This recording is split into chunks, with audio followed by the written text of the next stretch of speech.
Let's go. Let's go, baby. I am hydrated. I'm feeling good. I also told you LSU was going to cover this spread. It was a sweat for some of you, but LSU dominates. We get the best performance probably since the Florida game for Max Johnson. It was definitely his overall best passing performance, even though it was Central Michigan. So obviously we have a lot to get to tonight. I know a lot of you have different games going on in the background and you're trying to figure out, oh, well, is Auburn about to choke again? I don't have the game on. I'm focused in on you. And honestly, look, there are so many different things I want to cover in this game. But the first is obviously the second half, right? Tonight was mostly a positive, okay? Obviously, as Landon points out here, the freshmen are going to be the story. Now, there are a few things that obviously weren't so smooth there at the end, which is okay. Those things happen from time to time, right? And look, I'm not one to say, well, the end could have been stronger, right? Well, look, sometimes your second halves just aren't smooth. Sometimes you just don't play well. And sometimes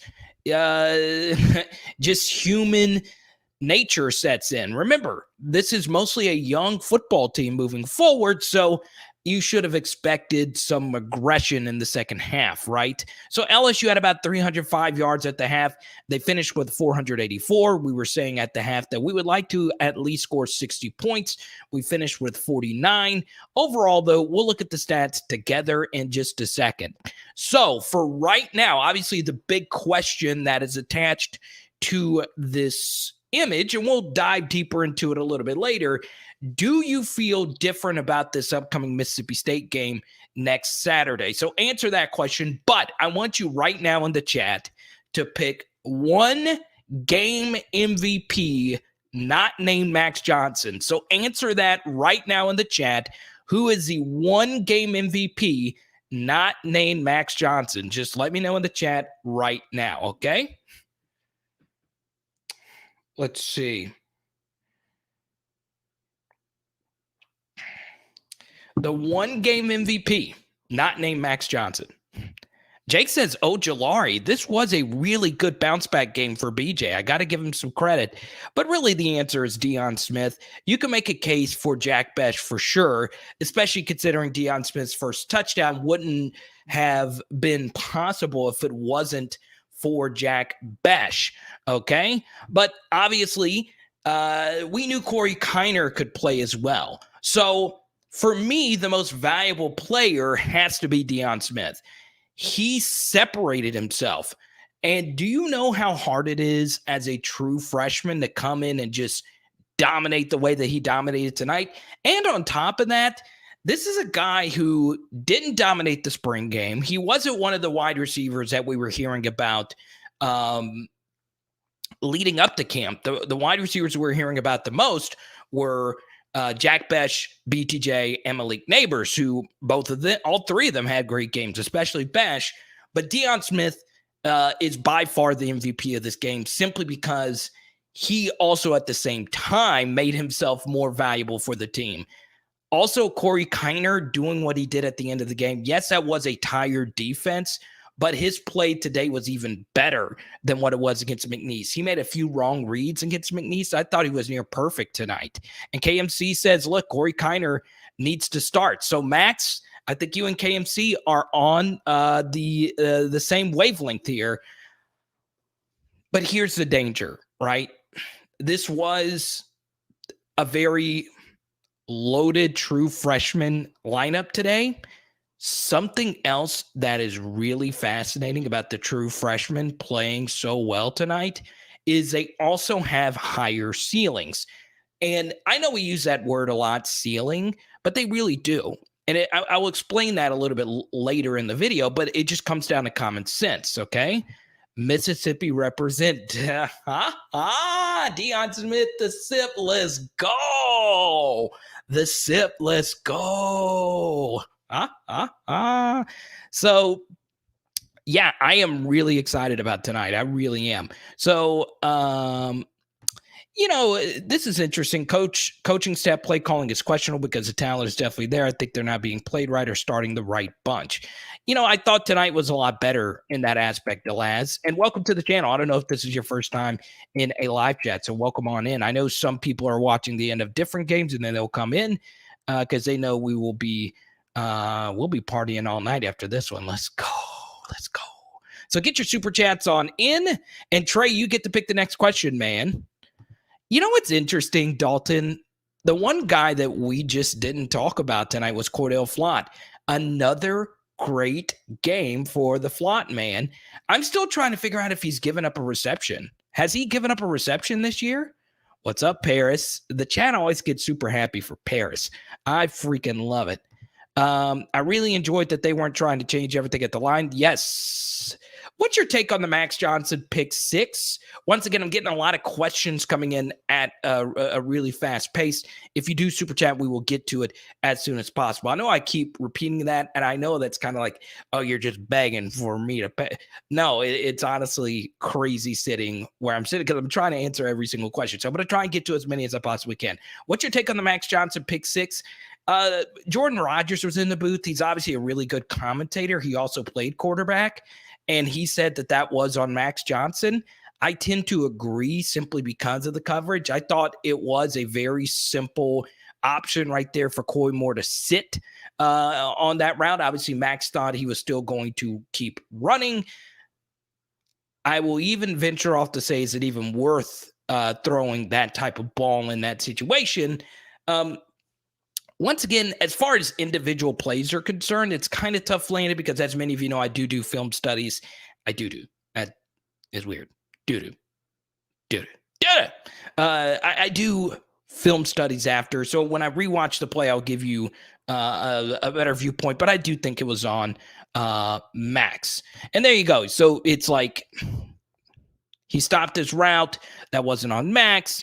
Who was it on? Look. Once again, I'll rewatch it. It seems like it's going to be one of those cases, though, where you kind of sort of need to know the play call for you to know for sure.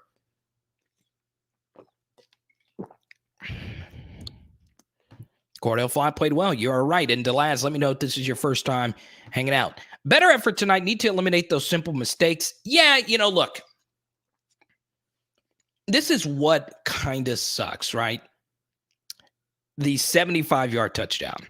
Like, it's just playing in the back of your mind, right? It was just such bad defensive communication. And look, I understand that a lot of you are frustrated by that, but at the same time, at some point you're going to get Jay Ward back healthy, and you would hope that that touchdown doesn't happen. Once again, we don't know what the coverage was. It honestly comes down to if LSU was in straight quarters or if they were in quarters and too high on the backside. Once again, that gets into gibberish. So I don't want to get into that, obviously, without the tape with it. It's still a bad miss by Major Burns. It still is, okay? Big Boy Hard Knock says, I feel really good about going into SEC play. Do you feel this way because our first SEC game is going to be against Mississippi State and they're not that good? Or do you feel this way because you thought today we really did turn the page? That's the key question here. It was good that Garrett Nussmeier did complete at least one pass. But look, Max Johnson felt the pressure and he separated himself tonight. I also just think it comes down to your pass catcher sometimes. And look, the wide receiver rotation was way tighter tonight. Malik Neighbors caught one pass, but there were 6 different receivers that caught at least 2, and there was 4 different receivers that caught at least 5. Devonta Lee getting his first touchdown was good to see. Jack Bech, obviously, a big star in this one. Okay. Yeah, hold up on the nuts bus. I agree. I really do. Look, he's got a lot of talent. I do think the one play that will help him out the most was his first play, where he tried to scramble a little too much. And look, it's just going to come down to us understanding that the defensive ends at the college level are just way faster than they are at the high school level. So he's going to have to be a little bit more selective about when he's going to actually try and break, contain, and make plays. I think that'll be really good for his maturation. This is how we want to play. We'll get sacks and create turnovers. As long as the offense is consistent, we will be okay. Okay. Let's go. I love it.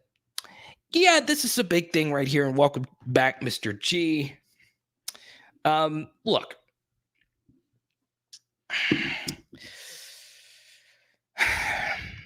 You know, this is kind of weird, right? You're trying to figure out, well, who is actually the better cover guys, who should be the safeties, who should be the linebackers. You know, there are some things that I am a little concerned about with this scheme. I do think LSU getting the defensive touchdown and stretching it out to a 14-0 lead, you can kind of feel that things began to snowball for Central Michigan. Here's the thing. LSU's pass rush was really good these last two games. Really, really good. They also played two quarterbacks that are very pocket-heavy quarterbacks. Now, Cody Orgeron has some mobility, but tonight this was a pure pocket quarterback who couldn't move. That TD was Burns biting on the under crossing routes and let the go route go right over his head. That's what I saw from the replay. Yeah, Max, I tend to agree. That's what Jordan Rogers said as well. Look, it's obviously been a rough start to the year for Major Burns. Well, that's expected. He is only a year two guy in his second program in exactly 2 years. And honestly, he's okay. But right now, you know, it's still very early in his maturation process. Also, safety has become way, way, way harder to play at the same time. So, look, I'm not worried too much about it. I do think, for me, one of the things that I look forward to is looking to see if LSU does get a little bit more consistent with their safety rotations. I know that's kind of hard to say in a live stream without actually showing you. I do think the safety play is still a big cause for concern, but it does bear repeating that Derek Stingley, Elias Ricks, and Cordell Flott, all three of them have had a pretty good start to the season. Let's see here.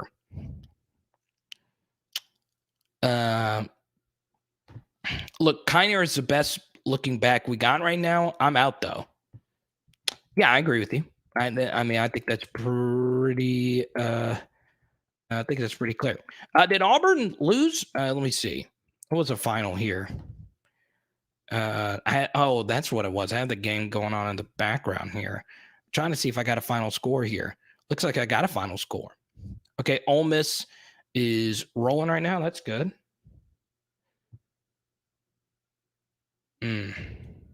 Auburn lost. Okay. All is well in the world. The key thing, though, did Penn State cover? That's what you need. That's what we need to figure out. Did Penn State cover the spread? 28-20 Penn State. What's up, Black OT? Were you at the game tonight? Auburn lost 28-20. Always good to see. Okay.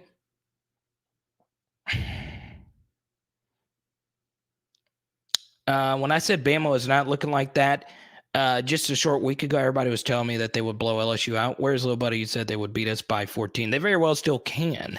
I do remind me later, there is something pretty profound that happened today.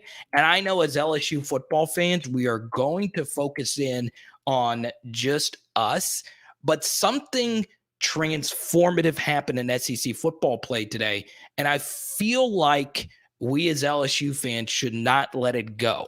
The most important game that happened today was that Alabama and Florida game, not our game. So let me see.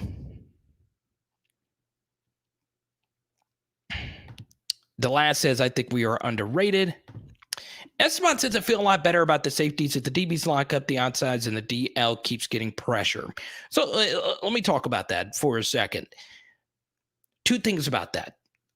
I think not only this week, but the next week, these are going to be the last 2 weeks that LSU is going to be playing statues at quarterback. So obviously last week, LSU got to play Cody Orgeron. Today they got to play Central Michigan's quarterback, whose name slips my mind right now, Jacob Sermon. And then next week they will play Will Rogers, who is also a pocket quarterback. So that should be a really good matchup for LSU. The next thing, though, is when they actually play mobile quarterbacks again that can scramble and hurt them with their legs. That's going to be very key moving forward. But if the pass rush keeps playing like they are right now, obviously Joseph Evans had a really big game today. Outside of Central Michigan's really good left tackle, Central Michigan's offensive line got dominated. The thing that concerns me, though, is when LSU plays against offensive lines that are better and the defensive line isn't dominating, how will our defense hold up? I thought Damon Clark, Micah Baskerville both had their best games of the season tonight. Their fills were excellent, absolutely excellent today. Communication was really good today. I was a little shocked that Jim, I think he panicked a little bit when they were down 14-0. So we'll see. A&M's looking a lot tougher. Yeah, A&M's going to be good. The one reason why A&M is going to be such a tough matchup is because LSU's offensive line is not. They don't have a high ceiling. We can all agree with that. Well, Texas A&M's defensive line, they've got some dudes, and they're absolutely going to kill us if we don't get better up front. King Robert. He's going to start the super chat train. I love it. Thank you so much, King Robert. I appreciate you. And Robert wants to talk more about Corey KINER. Okay. So Corey KINER had another good night tonight. I still like Armani Goodwin a lot, but as of right now, KINER looks like he is that dude. You are that guy, pal. You are that guy. Let's talk about Corey KINER for a little bit. Okay. So, the first thing is obviously this was a young man whose story was incredible. To come all the way from Ohio down to LSU, to commit as early as he did, you could tell he really wanted to be there. Also, it was really cool to see Corey KINER have some Clyde Edwards-Helaire and Kev Falk type of runs during a very emotional night. Obviously, rest in peace to Kev Falk's daughter. It was good to see Corey go out there and ball out. I thought tonight was really, and I got to go back and rewatch the film. I understand that there's a lot of people piling on TDP. Well, not going to lie, he did leave some yards on the field. Okay. So here's what I'll say about that.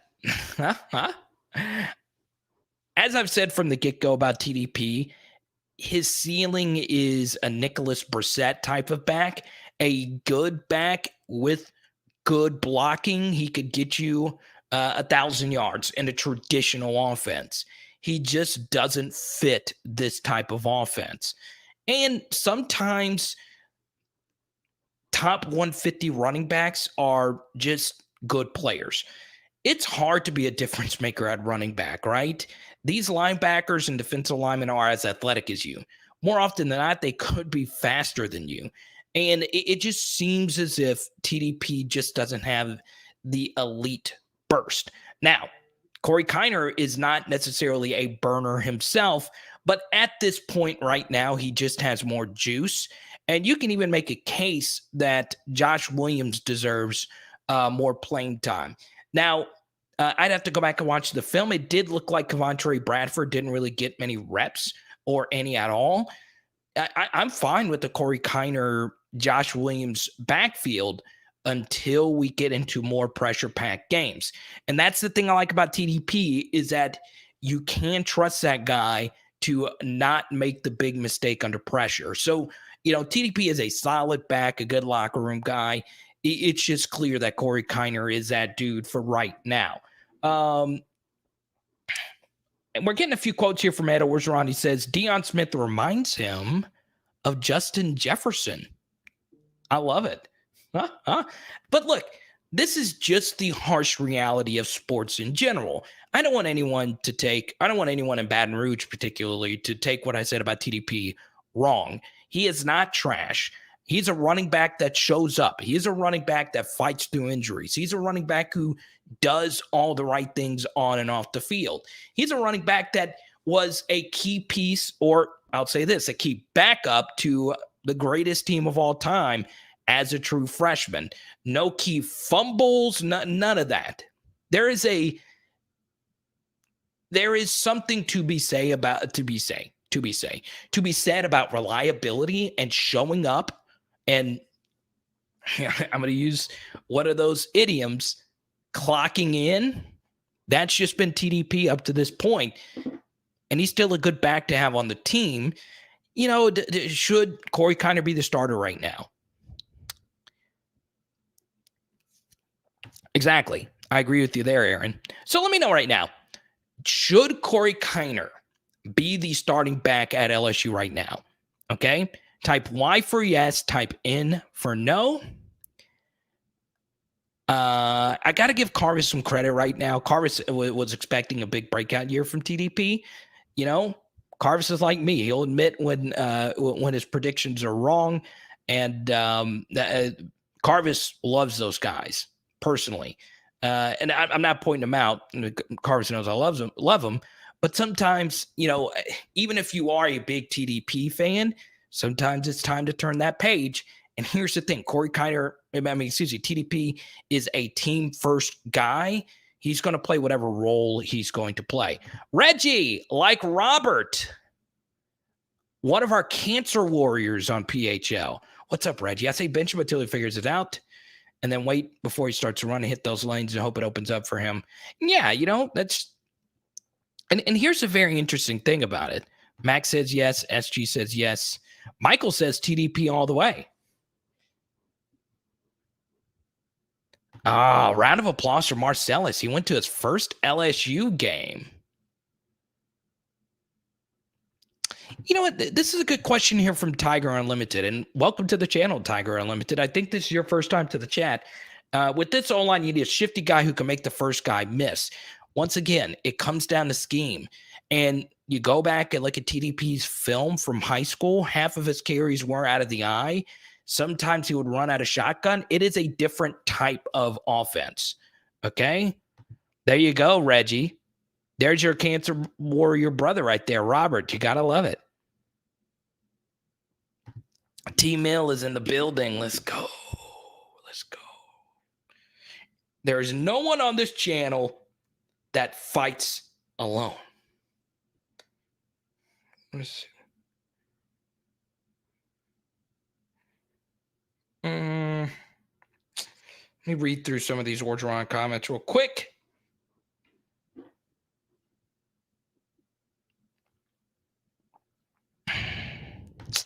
Yeah, Jacob, the offensive line is still an issue. I understand that you do make a good point, though. Obviously, Texas A&M is towards the end of the season. It is the last game of the season. Or is it? Yeah, it is. But still, though, we're going to be playing against some really good defensive lines upcoming. Orgeron says Corey Kiner has that spark to him that's rare. Orgeron says the protection was the biggest improvement on the offense tonight. It was better, but notice your pass protection gets better when your quarterback is making quicker reads and when your quarterback is trusting the wide receivers he is throwing to. Now, look, I'll eat my own crow. It's going to take a lot for me to say Jenkins needs to be the starter again. I was wrong through 3 games. Once again, that might change. I still like Jenkins a lot. The drop obviously hurt his stock against McNeese. And let's be honest, Deion Smith caught the 50-50 balls. All the other LSU wide receivers. It's interesting. I thought I saw Trey Palmer on the sideline today. It would not shock me if, once again, I don't know the injuries. He might have been banged up this week at practice. I'm just going to throw a theory out here, okay? Once again, this is just a theory. I don't think this has ever been asked of Ed Orgeron. I have no inside information. It would not shock me, though, if some players sometimes are healthy scratches just to see a different type of rotation. And tonight, two players that were heavy in the rotation were completely out of it. Jeray Jenkins and Trey Palmer. I like both of them a lot. And Devonta Lee got to step in. Carter, sorry to say, I didn't even realize that Jeray wasn't in the game until the third quarter on KINER. TDP is not built for this offense, sad to say. Look, I'm still a believer in Jeray Jenkins. He's really good at running deeper routes, just the drops. I mean, if the other guys are also running deep routes and they're not dropping and they're catching 50-50 balls, they deserve to play. So that's all there is to it. Now, look, that could change. But as of right now, the wide receiver rotation needs to be Deion Smith, Kayshon Boutte, Jack Bech, and whoever you want that fourth wide receiver to be. Jack Bech needs to be the full-time starting tight end. And the two non-negotiables, even though Deion Smith was incredible, we have seen two wide receivers play really well in all three games. And it was Kayshon, Jack. Two wide receivers. It was Kayshon and Jack. So obviously Jack plays that hybrid tight end role. Bech is the real deal. He was one of my favorite players in the class. I do believe what you do in high school matters. I do believe your high school stats matter. And you can make a case just based on their high school careers alone, what they did in high school, what they accomplished in high school. I'm not talking about running around in tights at the Nike opening. I'm not talking about running a 4.4 or being a track star or anything like that. What did you put on the tape? What does your huddle highlight film look like? Jack Bech's was the most dominant out of anyone on this team, and that includes the 5-stars. Those players, Mason and Sage, were also dominant in high school, but Jack Bech was beyond jaw-dropping incredible, to the point where I was like, what am I watching right now? And I felt that way about him and when he committed, JoJo Earl. Outside of those two guys, I thought everyone's high school tape and just their stats in general, they just weren't dominant. Jack Bech was dominant, beyond dominant in high school. So, it's just that simple. And let's go. Bech is our go-to third down guy. Go back to the film. You really say this throughout the game. Yeah, we don't win this game as cleanly without Jack Bech. We don't convert those early first downs to score 7-0. And this is why that's key, because if we don't score that touchdown to get up 7-0, we then don't get that. We then don't get the scoop and score touchdown. So you see how those things snowball to each other, right? So even though he had nothing to do with the strip sack, he had everything to do with it. And Robert, a lot of you think I just shout out Robert because, he obviously supports us a lot. Robert is always good at picking up something else. His blocking also has been really good. Now, once again, he's not George freaking Kittle out there, but he's moving people. He's getting the job done. And this is a guy who's never had to block before. I mean, he's the real deal. He is the real freaking deal. And he's the most complete football player on this team. He's really incredible.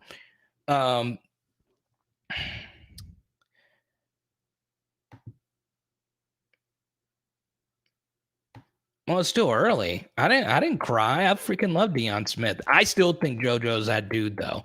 Once again, this isn't a JoJo Earl chat. Deion Smith balled out today. Yeah, Jack's a beast. Defense looked good tonight. We'll talk about some defense right now. Look, the defense was really good tonight. I am a little worried about the Andre Anthony thing. So B.J. Ojolari had a big bounce back tonight.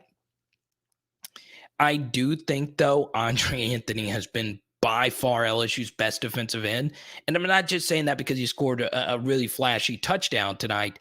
He's just the smartest, most consistent, most complete. He is by far not only the most complete defensive end on this team.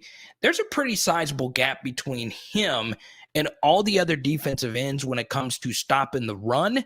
I think all the other defensive ends on the team are a liability against the run, and that includes Ali Gay when he gets healthy. So this is where LSU does get a little lucky because they have been slowly working in Ali Gay. I saw Savion Jones get some snaps tonight. He went up against, obviously, an NFL left tackle tonight for Central Michigan. So, yeah, LSU's defensive end rotation is deep, but Andre Anthony is really freaking good. Let's go to Christian. Really excited about the win. Much has improved since UCLA. However, I still don't like what I'm seeing from the offensive line. Good question. Let's talk about the offensive line. Once again, I always say in these post-game chats that the offensive line is by far the toughest position to talk about simply because, you do need a rewatch of the film. The first thing about the offensive line I'll say is, number one, as Cole Kubelik pointed out, Cole is actually a friend of mine, and he obviously studies offensive line tape. He was a sideline reporter for tonight, also the gymnast for tonight. The first thing is obviously Xavier Hill is not ready to be an SEC left tackle. This is what happens when you whiff. Yeah, I agree with that, Max. We'll talk more about Ojolari in just a second. Thank you for the super chat again, Max, and all your support all the way in New York City. Look, Xavier Hill is not a starting left tackle at the SEC level yet. I think this is very valuable time for him. It was kind of a rough game for him in some spots. I thought Ed Ingram put out another really good game. I thought Liam, we got that Boston Red Sox anecdote today. I didn't know that. I thought that was really cool. I thought Liam played a little bit better tonight. And once again, there were a few really bad snaps tonight for Chasen Hines, which is very concerning, but it's still better. It's not like last year where Chasen Hines was not only getting beat, he was viciously blowing assignments. It was a little better. One thing that does concern me a little bit is how flimsy this offensive line is. They not only don't get pushed sometimes, they sometimes just go down way too easily. And once again, that comes down to depth, that comes down to numbers. And right now, LSU is struggling to keep those numbers up. NYC in the building. The Big Apple Tigers. Let's go. Let's go. NYC. Layton asked a good question here. Where's Marcus Dumerville? He got to play some. Look, last week Dumerville played some against McNeese. There was some good. There were some whiffs. It's good seeing him get that experience, but right now, if you were to ask me, hey, Carter, would you trust Marcus Dumerville to go out right now and make a start in the SEC? I would say he's year 3, okay? But it is good seeing him get those snaps and bulk up and get better.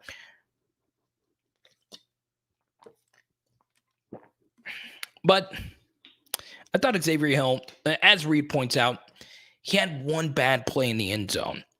The one good thing I'll say about that, though, is that he didn't panic and commit a holding penalty. That would have been a safety. But overall, the LSU offensive line was better. Still not dominant, but once again, when you get the football out faster, things get better. Okay, they just do. All right. Landon, let me know how this game actually goes. Once again, I'll never forgive LSU for that defensive game plan against UCLA. Look, a professional coaching staff should not have had that bad of a defensive game plan. I don't care who's calling the plays. I don't care if it's Dick LeBeau or Bill Belichick coaching. That was a horrible game plan. Not making DTR actually make difficult throws is still, to this day, that game was still very winnable for us. And look, you go back to that game, obviously we're focusing on this one. You do notice when your quarterback plays well, everything just seems to go better, right? 75-yard touchdown bomb. Major Burns gives up a 75-yard touchdown bomb. Guess what? He did the same thing against UCLA, okay? It didn't matter, though, because our quarterback was playing elite, okay? So Max Johnson was not good, not great. He was elite tonight.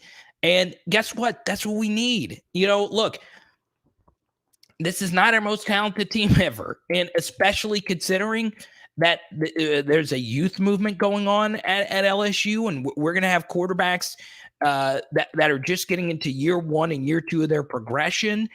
Look, this is not going to be our championship cycle. We can all agree with that. But what I will say on top of that is, look, we're going to need to find some guys that can go out and win us some football games this year. I want to look this up really quickly. I'm looking to see. See, it's so much harder because LSU's not ranked. I have a thing set up just for ranked teams that I've always had, and I forgot to switch my settings on it. Let me pull this up. Okay, Vanderbilt was competitive today. How about that? Let me go to this really quickly. Okay, that's not calculated yet. Max Johnson, 372 yards, 5 touchdowns, 1 pick. Good stuff. Good stuff. I'm excited that. Yeah. I am hoping some Sage Ryan chatter gets in. We got another super chat from Robert. Okay. I feel more positive about next year with the way the freshmen played it. We'll all come down to, do we need all 5 OL picks? Maybe we need 6. We need to bring in a great haul in the OL department. Once again, if you're Julian Armella and you're watching this team, you can see that you'll get immediate playing time. Once again, this is how offensive lines work, okay? The same 5 don't play the entire season. They get hurt a lot. So let's go to Grant here. Back to my halftime question. How are you feeling? Well, to follow up on Robert's super chat right now, I'm feeling a lot better because the LSU offensive line did play better. And once again, they weren't dominant, but your offensive line is just going to play a lot better when you have wide receivers that get open quick. Now, I understand tonight was a lot of RPO reads on blitzing nickels, so that's going to be wide open all day for Jack Bech.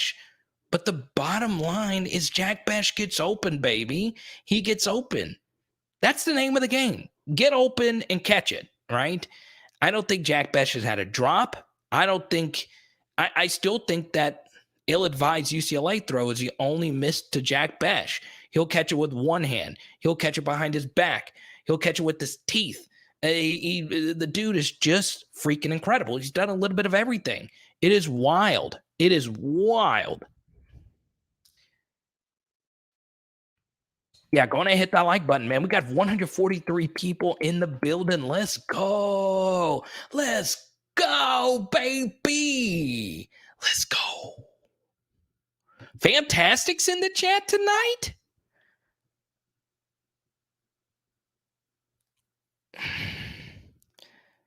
Let's go. Urban, longtime supporter, my longtime friend. I got a few of my actual college buddies in here. We got Grant in here. We got Urban in here. The Carter, let's go. Mississippi State looked past Memphis and lost. I will say that punt return was a bunch of bunk today. And look, I'm in my best friend's wedding here in a few months after the season. He's a smart person. He doesn't get married in the fall like some people. No fall weddings allowed on this channel. None.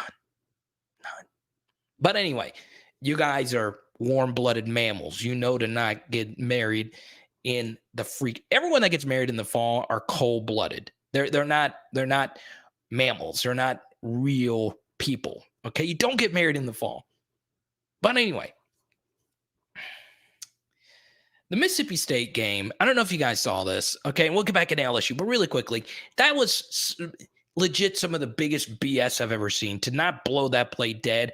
If a referee throws his bag and is running towards the ball, you blow the play dead. Now, A lot of you watched Championship Week. Kidding. Not a lot of you watched Championship Week on the channel. Okay, we did a whole week of championship content, the little things you have to do to win.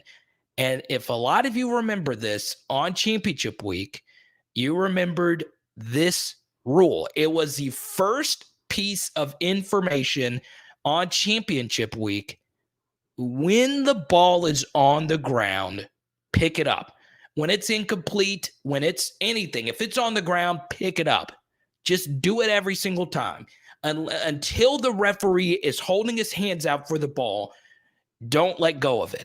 It's always a good rule of thumb because let's just say if it was an accidental fumble, it could be returned or it could be overturned and you have the clear recovery, right?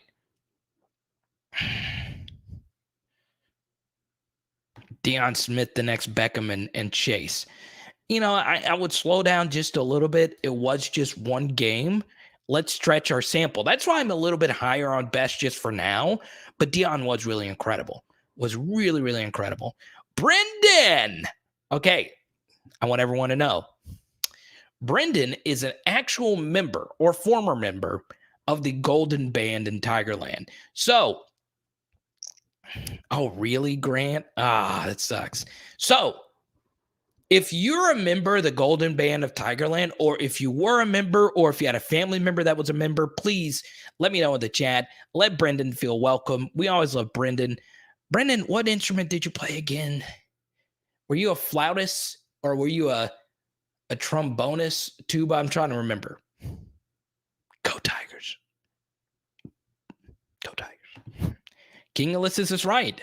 I think the next few weeks are very winnable games, especially since we see growth tonight. Hopefully the play continues to improve from week to week. That's true. That's very, very true. Okay. Let the band play neck. They don't, Austin. I'll give, if you have to give, I understand there is a lot of criticisms of an Ed Orgeron coach team. Okay. And look, I've made plenty of them. All right. You can criticize him about the second half of games. Obviously, tonight there was a lot of backups in, but there are two things you cannot criticize Ed Orgeron for. His teams have historically been low penalty teams, and his teams don't commit turnovers. They just don't. Now, we had a pick six tonight. We also had a huge lead, so it wasn't as big of a deal, but Ed Orgeron's teams don't commit stupid turnovers, and they don't commit a lot of penalties. You got to give Ed Orgeron a lot of credit for that. That's a well-disciplined head coach. Now, once again, I have been called an Ed Orgeron hater, and look, I still have a lot of criticisms of the man. I still feel the same way about a lot of the things, but you know, when I give credit, I actually do meet it objectively. LSU is really good at not committing turnovers, okay? And you know, it's just true. So I give LSU a lot of credit for that.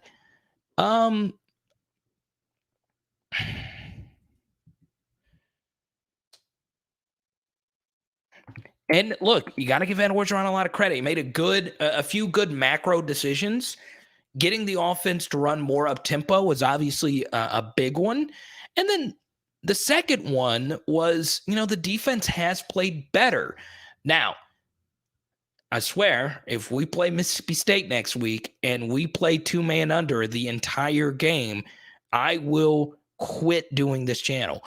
It would turn me off as an LSU fan if we get beat by mesh, if they let them beat us while we play at least a combo and zone. Okay? We are not. Repeat it after me, people. We will not get beat by mesh.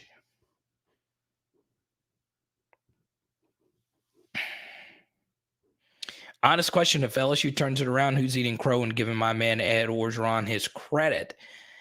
Yeah, Esteban, it just, once again, because here's the interesting thing, right? You notice the chat tonight is not fire Ed Orgeron, okay? I don't like my live chats to be fire Coach X, really ever. Tonight, it has not been the case. He coached a really good football game tonight. Okay. Now, I will say this. Okay. You do not, under any circumstance, change your views macro towards anyone based on a win against Central Michigan. Now, if LSU ropes off some wins here and they don't lose due to bad gamesmanship, again, gamesmanship's not the right word. If we lose due to static scheme and lack of adjustments, then you really do have to start questioning people. Now, once again, as Max points out here, what is, and Grant as well, 2 big-time super chatters tonight, helping pay my bills. Define turns it around. That's the key. Define, turn it around. Now, let me ask you a question. What is your definition of turning it around? Okay? How many wins? How many wins, right? How many wins? How many wins is it going to take for you to say this man still deserves a job? Okay? Tiger Unlimited says 8 wins overall, and he keeps his job. Once again, I don't want this to become fire Ed Orgeron or keep Ed Orgeron chat, because that is a disservice to the team that played tonight. Okay? But here's the thing. Okay? And we're going to move on from this. And by the way, I have a feeling, okay? I have a feeling that somebody is going to join the PHL T-shirt club. With Jared, Urban Sombreros a part of the PHL T-shirt club.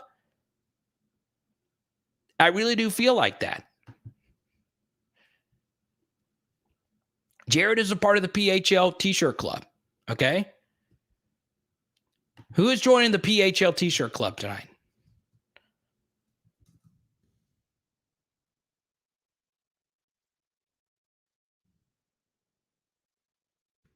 Also, Joey Molinaro. I'm butchering his last name. I really am. So, real Joey fans, I'm sorry. I actually am really. I watch his Nick Saban stuff all the time. It's so freaking good. He's so freaking funny. So not only did he get to meet Ed Orgeron this weekend for the first time, Joey also was at the game tonight for the first time. So I vote for Joey to be at every freaking home game. Okay? I do. We need Joey at every freaking game from this point. He's also an LSU fan. Okay? There's 46 likes, 47 likes. I like that. Okay? So I'm going to go ahead and end this poll. This poll question is just too easy. Okay?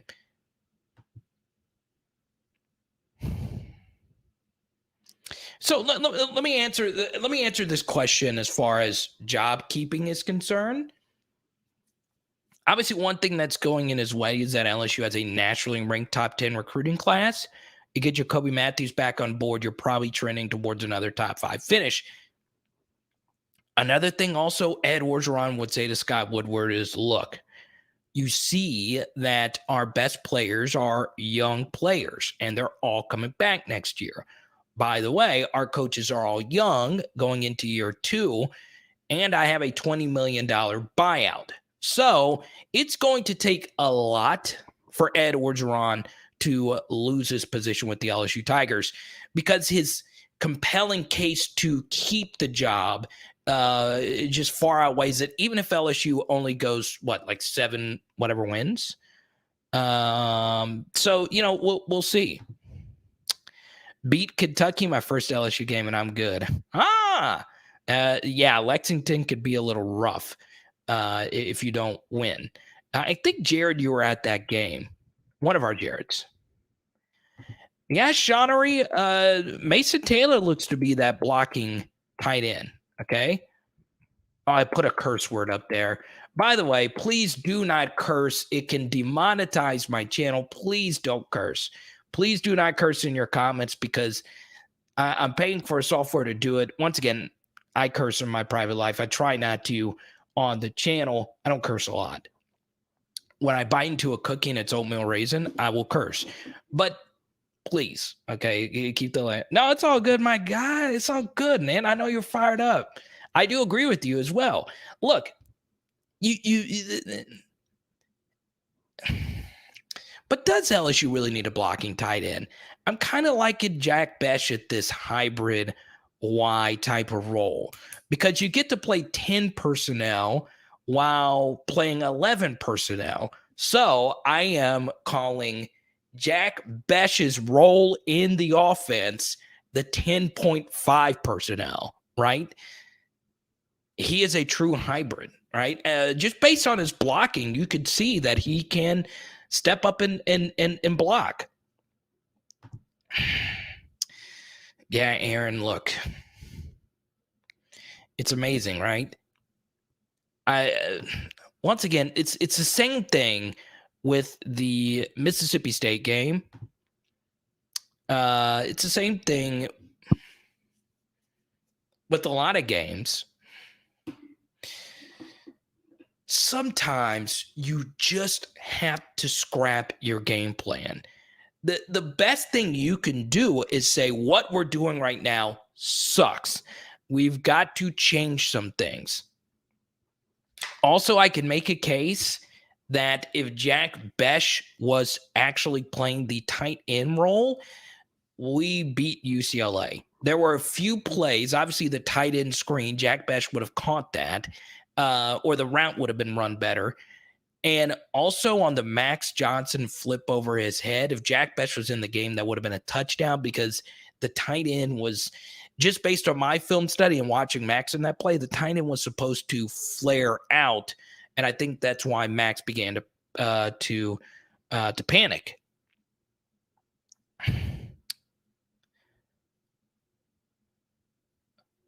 Wait, did you just randomly say this, Yanvo, or were you watching were you watching our last live chat? Let me know because I talked about the FC Barcelona Tika Taka.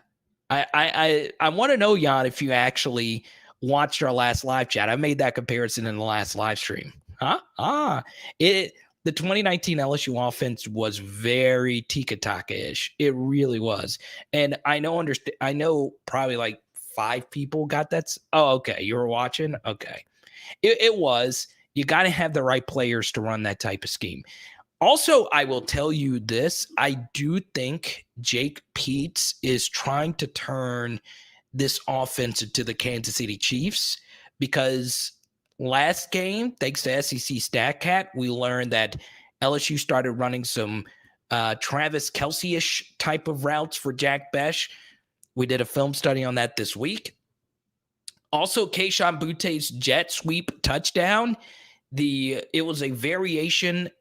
The first time the public really saw that play was when the Kansas City Chiefs did it. Now, those jet sweeps have been ran for about a decade now, but the Chiefs made that so popular, especially in the red zone.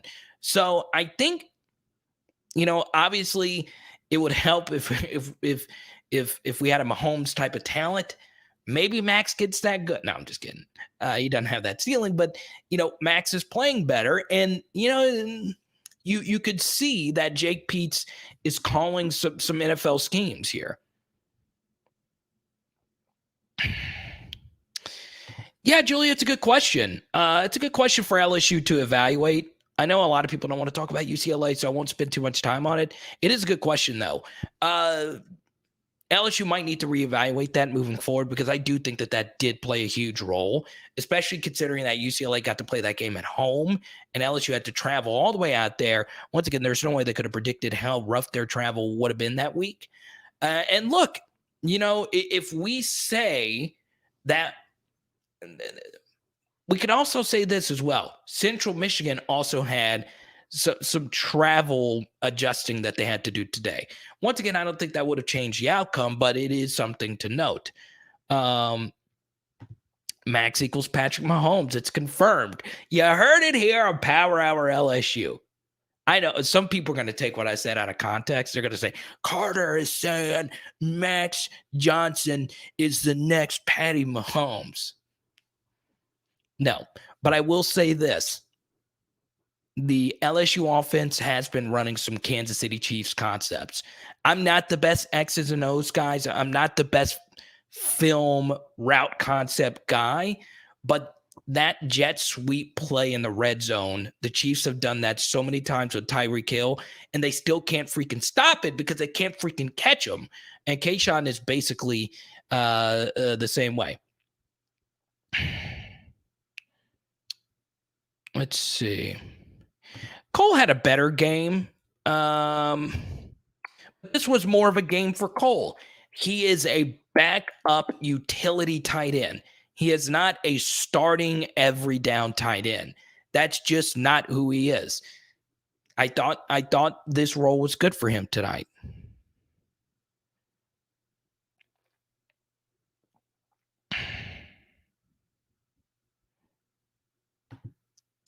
Yeah, it's interesting, Jacob. Starting your season off at home, it is good to get that game under your belt, right? Here's a good example of this, Jacob.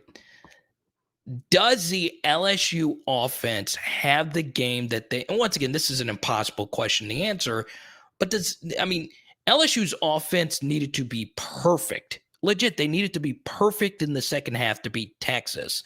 Now, could they have been perfect in that game without playing with Georgia Southern the week before? Yeah, they very well could have been perfect in that game. This is obviously something that you cannot quantify or figure out under any circumstance. With that said, I do think it's good to have a little bit of a warm-up game, unless of course you get so much money that it's impossible to turn down. Hold on, I want to see.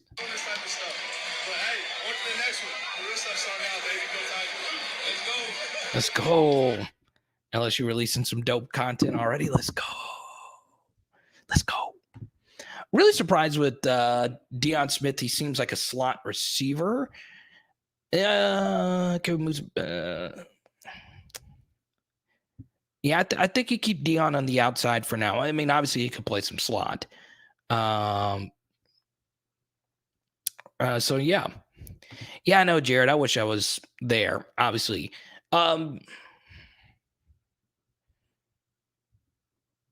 It is what it is. Tonight's team would have beat UCLA tonight for sure. Yeah, I think so too. I really do. Now, once again, actually, I do disagree with that, Jared, because UCLA's coaching staff is just way more experienced. So I think we were going into the grinder no matter what, especially considering how well UCLA called that game. So yeah, it was a rude awakening for a coaching staff that just wasn't ready for the bright lights for that game. Well, once again, it is what it is. No hatred.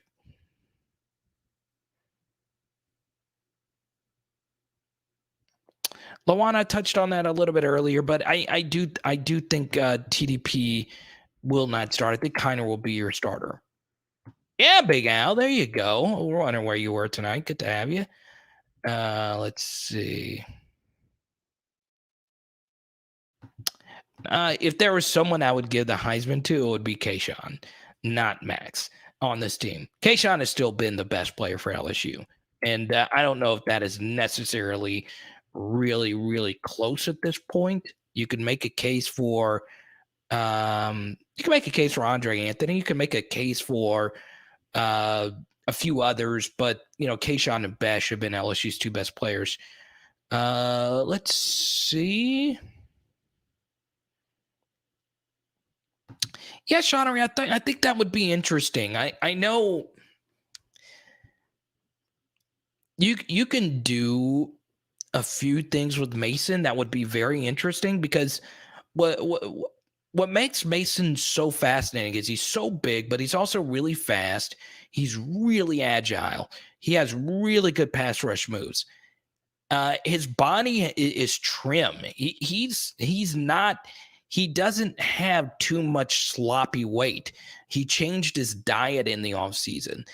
Also, Mason Smith played defensive end in high school. He played a 3-man front, and he played a head-up 5, 4-I, 4-5. However your numbers are, he played head-up on the offensive tackle. Look, I got to give Mason a lot of credit for having the season that he's had up to this point. Yeah, I could see him getting some snaps at defensive end because it's not an uncomfortable fit for him. It was incredible. Cole, it's one of the best catches you'll see. And that's saying something. There's been a lot of great catches at LSU. I honestly, look, honestly, Jack Bech's touchdown was incredible. And he was probably LSU's best player tonight for the second straight week. But Deion Smith's sideline catch, where he contorted his body to get that left foot down right before his right, was, I know the Matrix just rebooted. That dude freaking, I don't know what the heck that was. It didn't even look real. And honestly, LSU missed out on the last D. Smith that wore number 6. It was good to actually see that. I'm not sour about that, though. I'm not. Do the best for what you do. And Devonta Smith is on one of my fantasy teams, so I hope he balls out. You all right, Big Al? Good to have you. Stingley did look really locked in tonight. That was obviously really good. Had the one pass interference penalty. He panicked a little. I was shocked because he wasn't really beat, I don't think, on that play.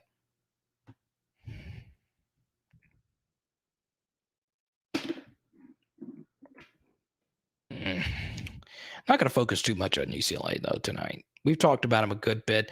I know we play shoulda, coulda, woulda all the time. It is what it is. Shoulda, coulda, woulda. It is what it is. Also, my cousin went to her first game tonight. So her and Joey Molinaro need to go to every game. I keep butchering his last name. This guy.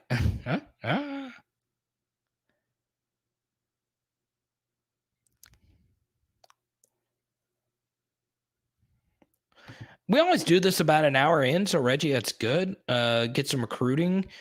I don't have a list of who all was at the game and who wasn't. I don't try my best to pay attention to that too much. I do think it is worth noting that Aaron Anderson had a really good game on national TV. I thought that was really cool. Hopefully keep him locked up. He'd be a very nice slot wide receiver for LSU right off the get-go. So, yeah, I thought that was very interesting as far as recruiting is concerned. Obviously, offensive lineman, and the biggest target is going to be Julian Armella from the get-go. Obviously, Devon Campbell's still out there. You can always flip Kelvin Banks potentially down the road. Once again, though, Julian Armella is going to be your biggest target moving forward out of state. This will not be an Arch Manning chat tonight. No, not doing it. So no Arch Manning questions tonight. SG, I thought tonight was a little bit of regression. There was a few plays where he was overpowered, but he was fine. So far, look, you don't have to road grade people. Bama's offensive line fell off a cliff tonight in Gainesville. Sometimes you're going to have some regression. UCLA game was good for Jason Hines overall. Didn't play last week. I'd have to go back and rewatch. Once again, I don't like to talk too much about individual offensive alignment because it's too hard to evaluate it while the play is actually happening live. But yeah.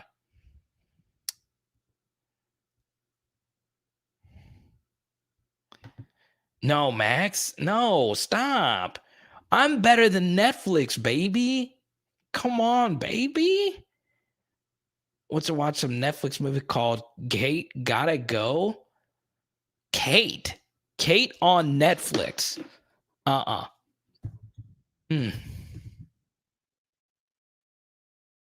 a 41% on Rotten Tomatoes. Really? Not right now. No.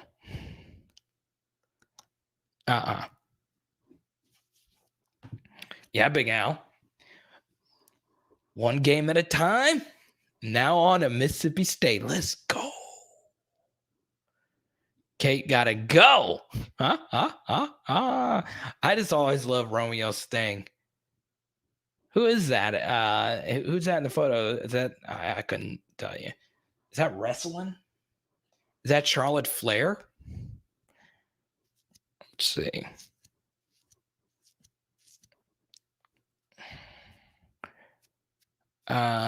Once again, I have a good feeling tonight.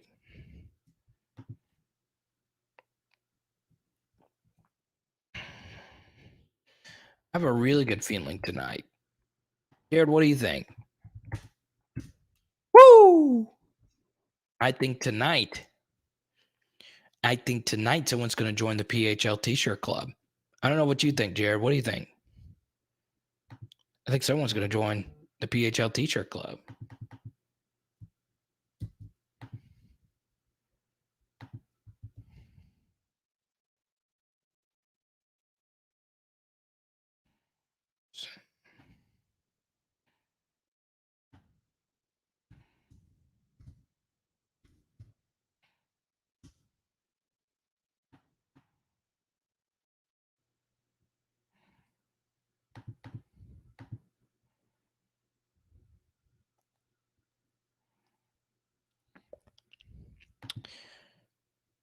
It was nasty. Auburn did lose. Once again, this will not be an Arch Manning Walker Howard chat. We have the entire offseason to talk about that. The entire.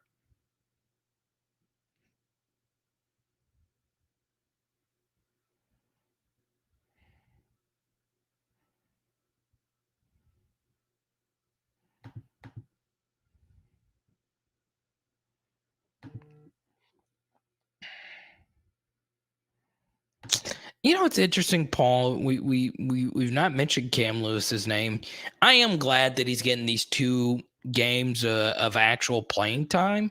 What's very interesting, Cam Lewis's story is so fascinating. The first thing is obviously, you know, I have a lot of respect for North Louisiana Tigers. If I'm not mistaken, I think Cam Lewis is from Monroe.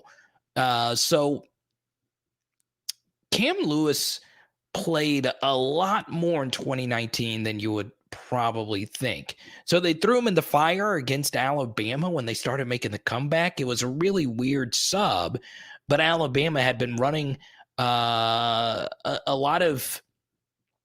They started running a lot of plays in a short period of time, Alabama, and they had started having really long drives. So they put Cam Lewis in, and he had to guard Jerry Jeudy, and he was put through the ringer a little bit because, you know, when they had their 4 wide receivers, your safety is going to get matched up against somebody. And, you know, he was going up against Jeudy.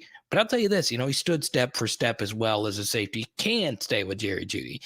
And our pass rush started getting tired. Also, Cam Lewis played some snaps in the national championship game. So in 2020, he didn't get to play a whole lot. I was a little shocked that they didn't give him more reps. He did get some reps against Texas A&M, but now he's had 2 straight games. This is a guy who's obviously, you know, in the prime of his career. He's a little bit older. This should be a time for him to dominate. He's been a good Tiger. He's been a reliable special teamer. So I'm glad you brought him up, Paul. I can't believe a Falcons fan brought up someone good. That's good stuff right there. Kidding. We welcome Falcons fans in here too. What is it? Russell Gage, Debo Jones.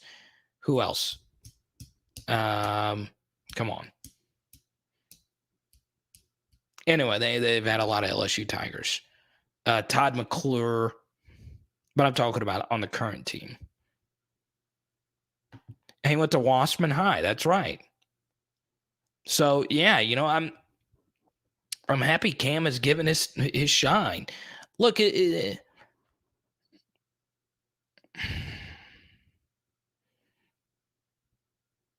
Duke Riley for a little bit, right? He's with the Eagles now.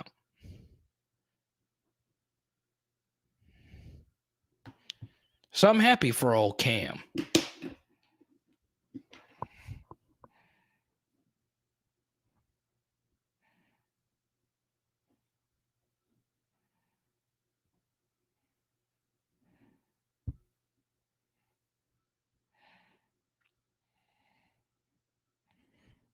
So I'll read a few of these.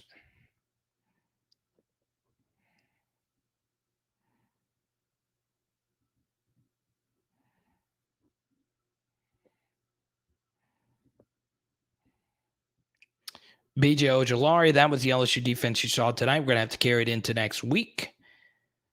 Yeah. Mike Jones played there at the end.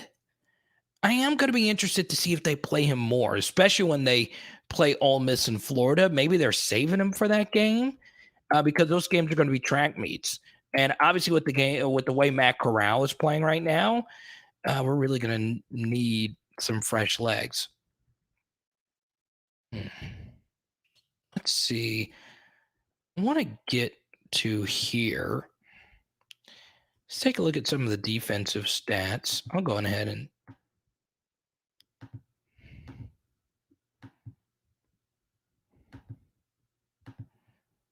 there we go. All right. So as you guys can see here, Bug Strong has co-leading tacklers. So all three of our linebackers led the team in tackles. That's the way he wanted to be. Derek Stingley, 4 tackles, 3 solos, 1.5 tackles for loss, 1 forced fumble. Major Burns, good to see him get that pick. That'll do him some confidence. Ellinger at left tackle is very interesting. He did have a good game tonight. I saw him really flatten a player one time. It was good seeing Dwight McGlothern get some snaps as well. Ray Darius Jones also got some snaps. He had a pass breakup. Savion Jones had a tackle tonight. Mason Smith 1 tackle. That's obviously a good thing, right? So good stuff. Obviously a really good defensive game right here. So you look at the game stats here once again. Max Johnson just balling out. I'm going to be interested to see when his QBR is calculated. This is easily going to be Max Johnson's best game via QBR. I would guess with this stat line and knowing Central Michigan's defense, I would guess his QBR is going to be around 78 to 85, somewhere in that region, which is obviously really good. Max Johnson's never had a QBR north of 65, and that's obviously a really good thing.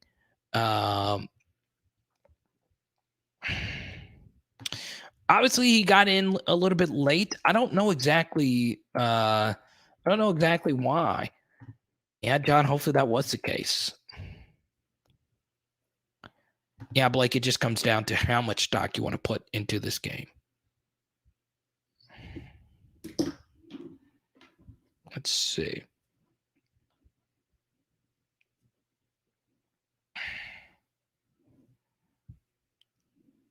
Let's see.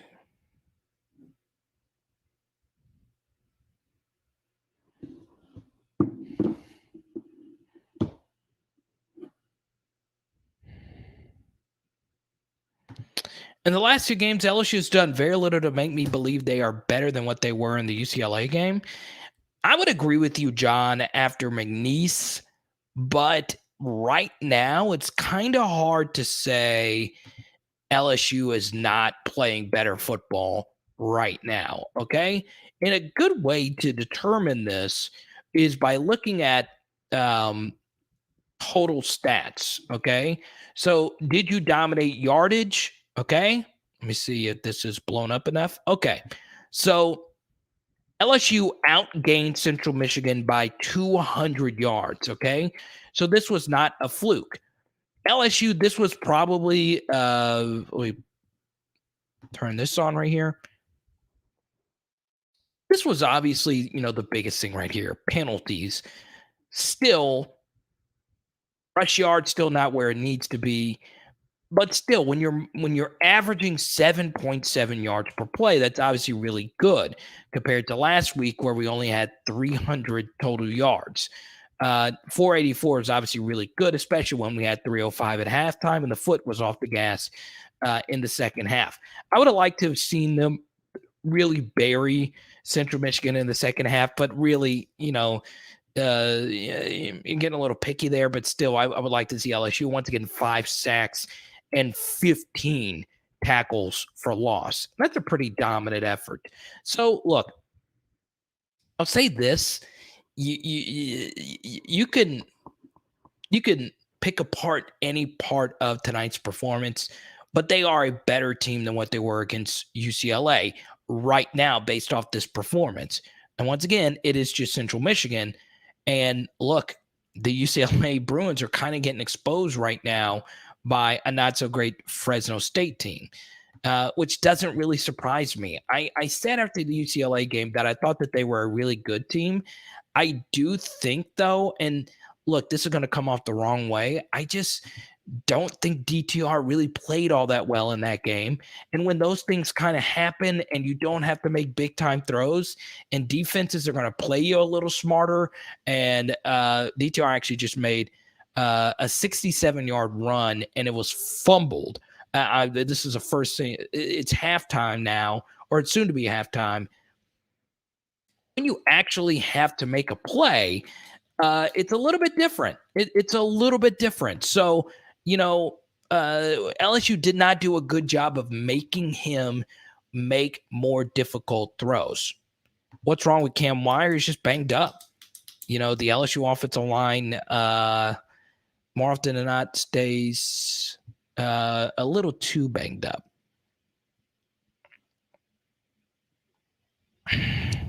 I agree with you on this, though, John. I'm still worried about the defense.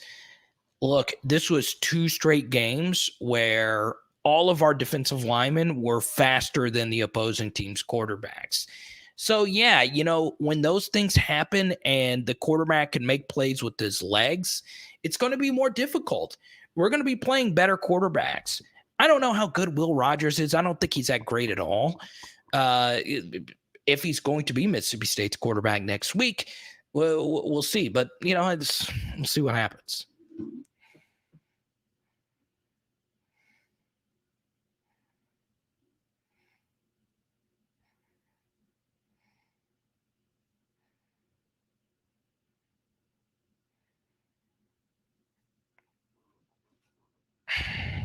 I think this is a good point right here by Allen. Let me see here real quick. Mason Smith still looks good. I agree with you, man. Maddie, obviously that's going to be the comp just based on the runs we saw tonight. But yeah, we'll see. We will see.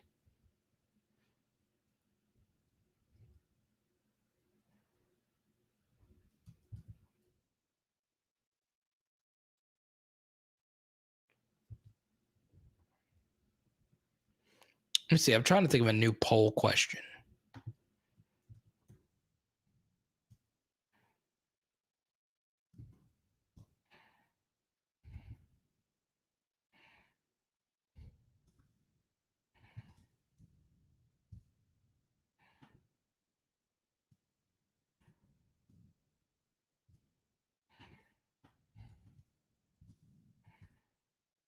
Okay.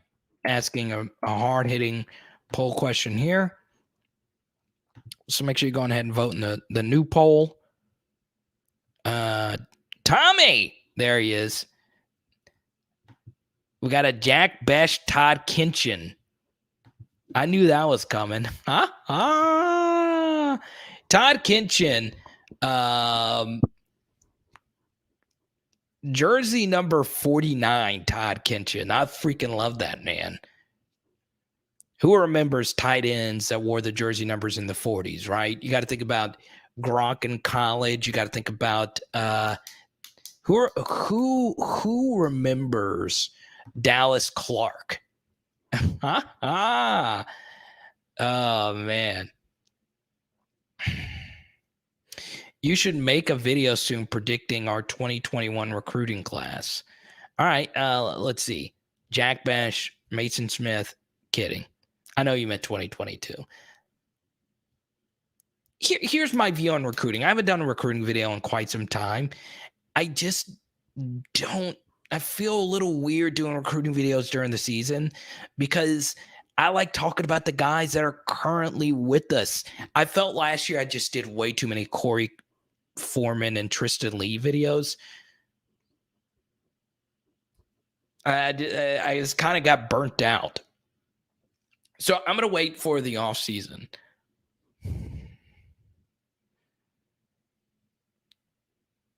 David LaFleur. I don't know, Shonnery. I don't know. I need some of my old schoolers to step up, man. Let me see what the chicken wing poll is right now. Oh, my God. You lemon pepper haters out there. Yeah, Alan, once again, your offensive line is going to protect a lot better if they're more confident in the quarterback's ability to get the football out quicker. You know what's very interesting is they did a study on this in the NFL where they saw that quarterbacks in the NFL, pass protection is a huge factor in their success, but when they actually deliver the football is consistent. So in other words, guys like Russell Wilson and Carson Wentz, even though Russell Wilson stayed with the same team, no matter who's on this offensive line, Russell Wilson holds the ball longer than most quarterbacks. Same thing is true for Carson Wentz. So what that study will tell you is it's hard for quarterbacks to change their cadence. It's hard for quarterbacks to change who they are, in other words. So for Max to play so much faster tonight is huge because these last few games, he just didn't play with the same speed. He just didn't.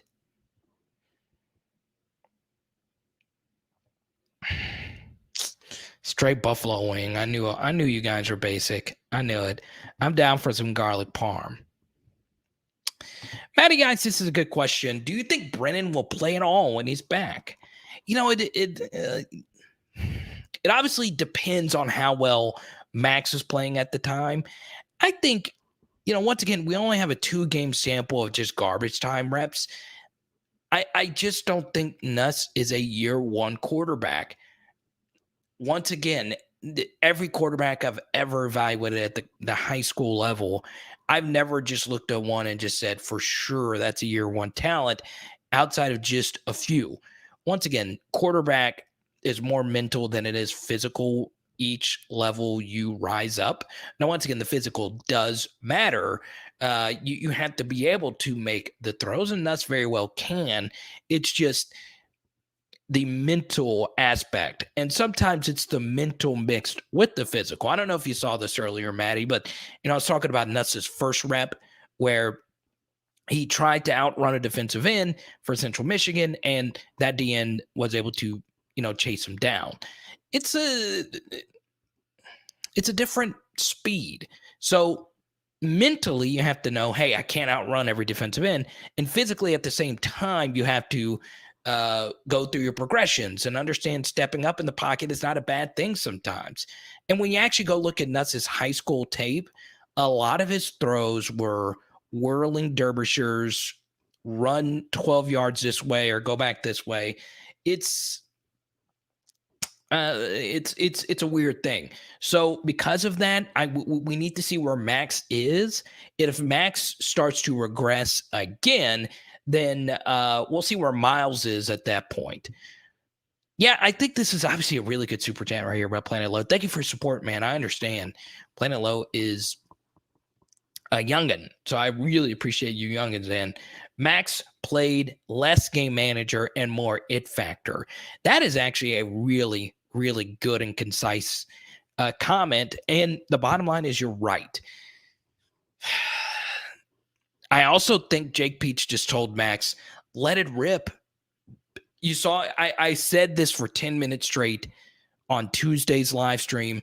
I said it on Are You Serious this week. I said it after the game last week. And I get a lot of stuff wrong. You guys know this. But Max just needs to rip it. And tonight he was just ripping it. He was just playing. He was playing fast. He was playing quick. He was just hitting his checkdowns, empty spaces. It was just good. Whitetail, what's good, man? I know. I'm going to leave this comment up for a while. Until someone super chats, I'm not taking this comment down. This is so perfect. Someone needs to arrest that running back for that stiff arm. He assaulted that guy in front of his mother. I love it. That's so funny.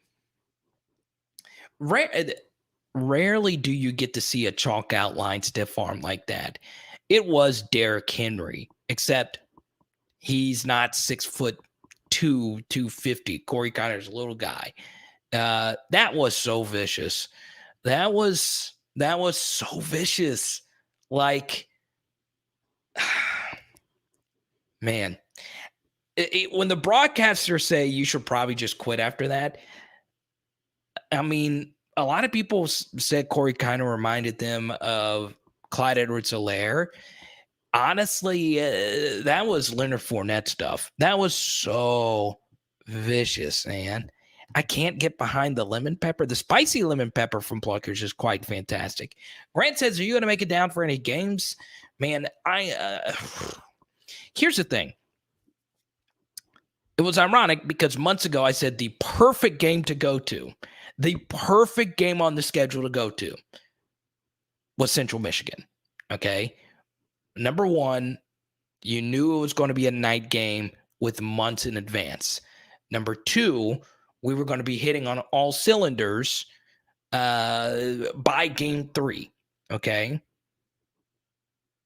And guess what? It turned out to actually be your best first game. And there was a lot of people there who it was their first game.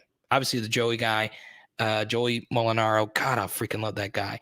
And then Brandy, my cousin, it was her first Tiger Stadium game.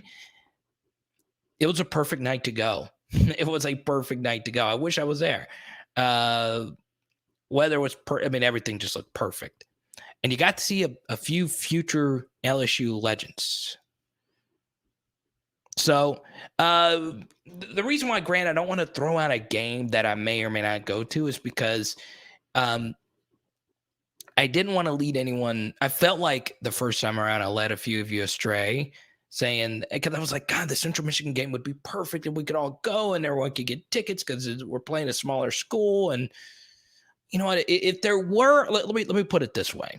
Okay, if there were a game I would go to, it would be the Arkansas game. One of my best friends is actually a coach in Sweden, and he wants me, him, and a few others to go to the Arkansas game, and then Hey wants to go to the Arkansas game, and obviously the boot is a big deal to me because I went to high school in Arkansas. So Battle of the Golden Boot is the most important game every year to me. I know for some of you in North Louisiana, it's like that as well. But yeah. Oh, you're going to go see Joey B on Sunday? Man, God, I could do that. I might hit you up on that. But where will we do the live show after the game?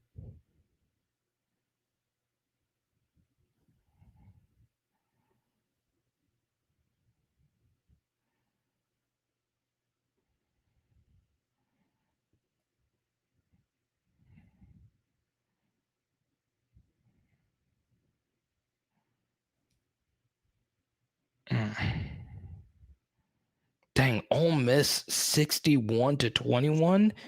Matt Corral's numbers. Oh, they're running the ball a lot. 23 or 30 for 335 and 3 TDs. Yeah, they're trying to get Matty C that Heisman. Texas A&M. Who thinks? Oh, Terry Wilson is their quarterback that they played. The former Kentucky QB. Wait, his stat line today, Terry Wilson, his stat line was 10 of 23 for 33 yards.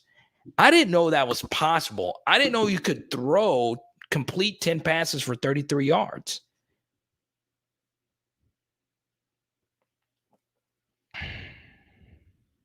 Exactly, Jared. You can't say screw the live show. It's people like Grant.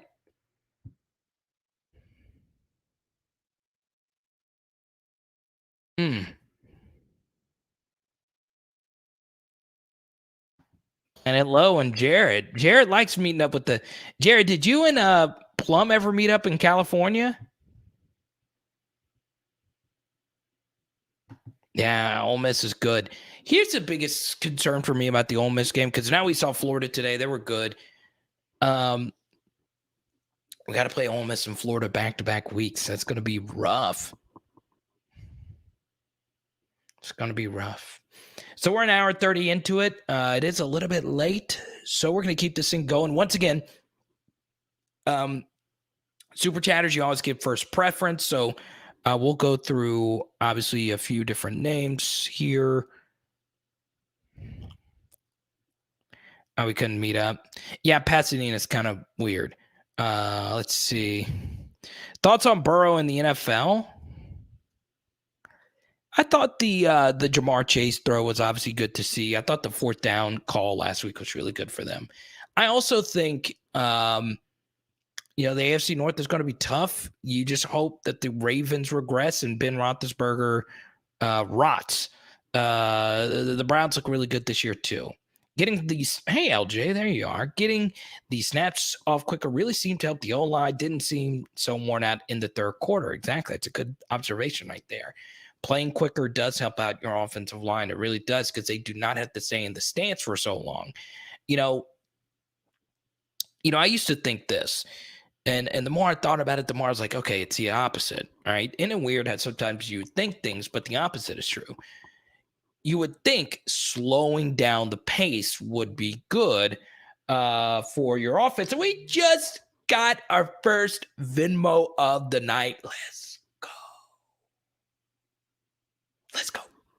Thank you, LJ, for the generous Venmo. I really appreciate that, man. Thank you so much.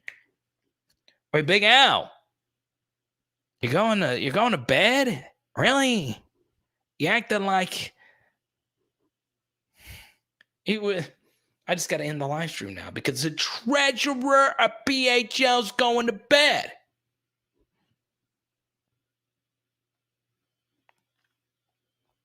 Reggie, I don't know. I don't want to coach speculate tonight. I know I say that a lot, but once again, I want to focus on the game and what we have right now. Here, you want to know why I don't coach speculate all that much, and I will when I get when I get a super chat. I do, because obviously that helps fund the channel.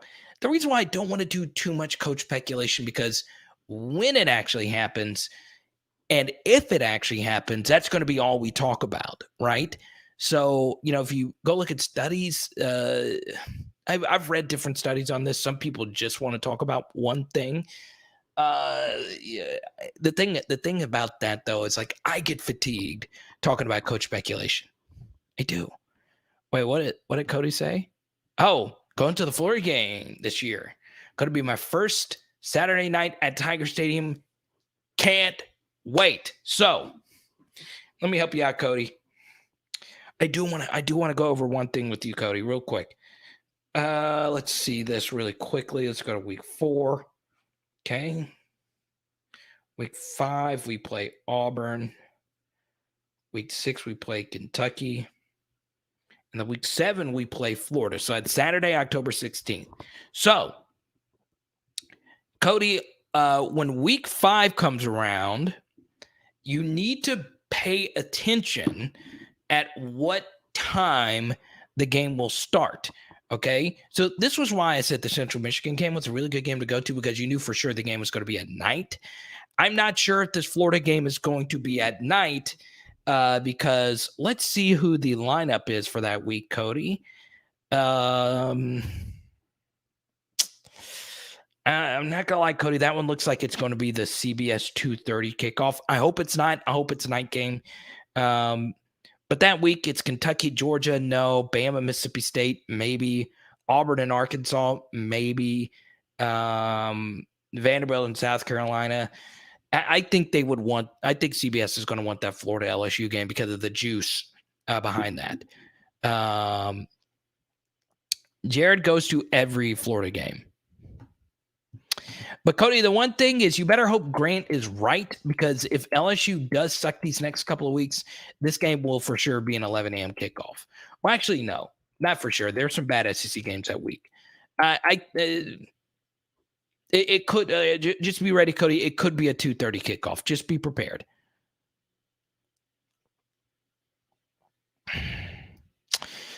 Yeah, John Daybar is actually a really good friend of mine. I'm a big fan of the CFB Matrix, and he's obviously helped out with a bunch of coaching searches. So yeah, get drunk, be loud. Don't worry if your shirt comes off. But no, I'm not trying to rain on your parade, Cody. That's not what I was doing. It's just I'm just letting you know that it's no guarantee that it's going to be a night game, and you don't just assume it's going to be, because there are a lot of fans that do assume, because Tiger Stadium is so associated with night games, that every game in Tiger Stadium is going to be a night game, or at least a 2:30 game. That is not the case.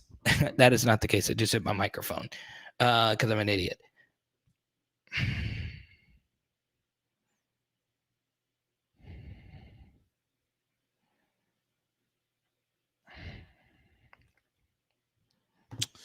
Yeah, Jacob, it's true. We just struggle stopping Mullen's offenses. We always do. Even in the last 2 seasons when we've won, we've had some issues. So yeah.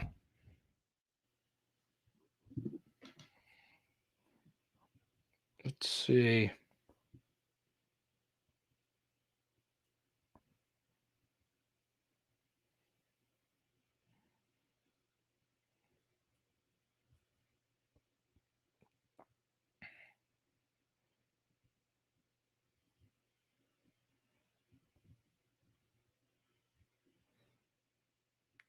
Proud of you, Max.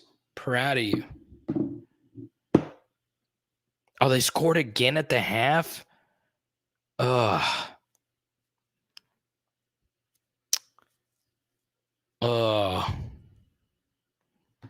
Yeah, man. Reggie's one of our cancer warriors for PHL. We dropped him and Robert, 2 of our cancer warriors. Please have a drink for me. Reggie, what would be your drink of choice right now if you could take a sip? Yeah, they're good. Florida's good. I mean, look, Mullen is always going to get his offense going. He's probably the best play caller in the SEC. Him or Lane, they're the clear-cut 2 best, right? I thought this was a good game for Pete's, though. I really did. Look, it's sometimes I don't like the questioning that the media does, right? Because the questioning can be a little too simple.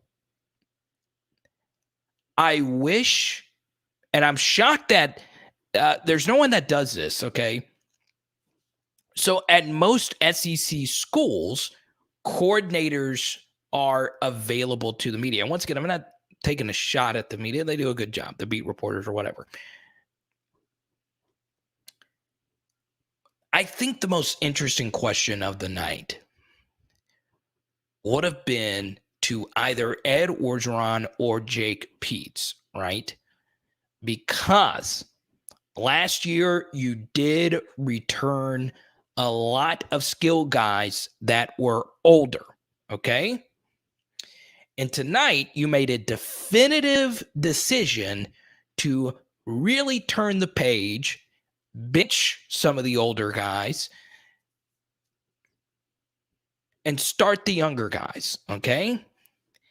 That is not an easy thing to do. It is not, because especially in college football, which isn't as it's such a college football becomes very repetitive, okay? Yes, LSU football is the biggest sport on the campus. And yes, LSU football has the best facilities, as do most football teams. They have the best facilities. However, the other teams get to travel. The other teams play.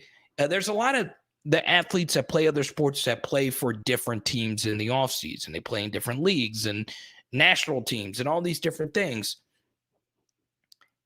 You look at the same people every day in college football, and someone in the building had to say, look, we have got to bench the guys that were there last year, and we got to put in the guys that are better.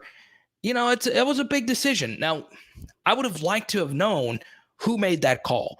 Was it Ed Orgeron who made that call? Was it Jake Peets? Was it Mingus? Was it Munoz? Was it Max Johnson? Who actually made that decision? I would have. Cody said, I'm 18. Take a shot of water. Thanks, Cody P. Reggie, you're a Jack and Coke guy? Take a shot of Red Bull. I love it. Cheers to you. Jared said, you knew Jared's going to be like, Reggie, I was already 5 drinks in for you, brother. Jared's a good dude, man. Yeah, man, for sure. Wait, which players got benched? Did you watch today? A lot, right?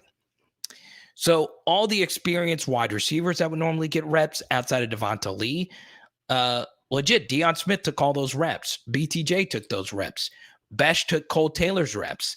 Devonta Lee took, Alex Adams reps. List goes on and on. That was a pretty bold move. It could have been Mickey Joseph, who's actually the wide receivers coach. What's up, Plum? How you doing, man? We were just talking about you a minute ago. Yeah, Palmer was out. I made this point earlier, Peckett, so I don't know if you caught this. I wonder what his injury actually was, though. Like, here's my thing. There are so many random LSU players that are out for 1 week, but they're back the next week. Like, what type of injuries? Like, a lot of them get injured. Did it happen during practice? Because you don't actually see them get hurt during the game. Are they just playing? Are they playing through injuries? Let's see. Is LSU's number 3 sport men's basketball or gym? Well, their number 2 sport is men's basketball. And then number 3, it would be baseball, right? Now they're better at baseball than they are at basketball. But basketball, I still do believe makes more revenue than baseball because of the NCAA basketball contracts. But yeah, it's football, men's basketball, baseball. And once again, I don't want to get into the economies of college sports. When we get past the 2-hour mark, Grant, I'll touch back into it. As many of you know, when we get about 2 hours in, we'll touch into different topics. Let's see here.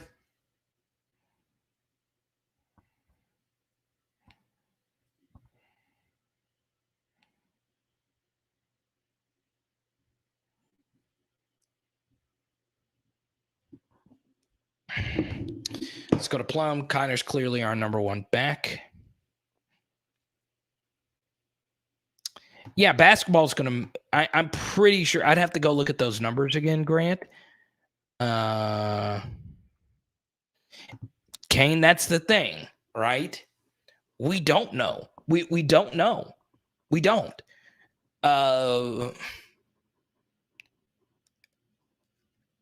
I don't know. Because the injuries do seem to be interesting, right? The timing of them. LSU Quidditch unstoppable. And welcome back, Kane. We need you in here, man.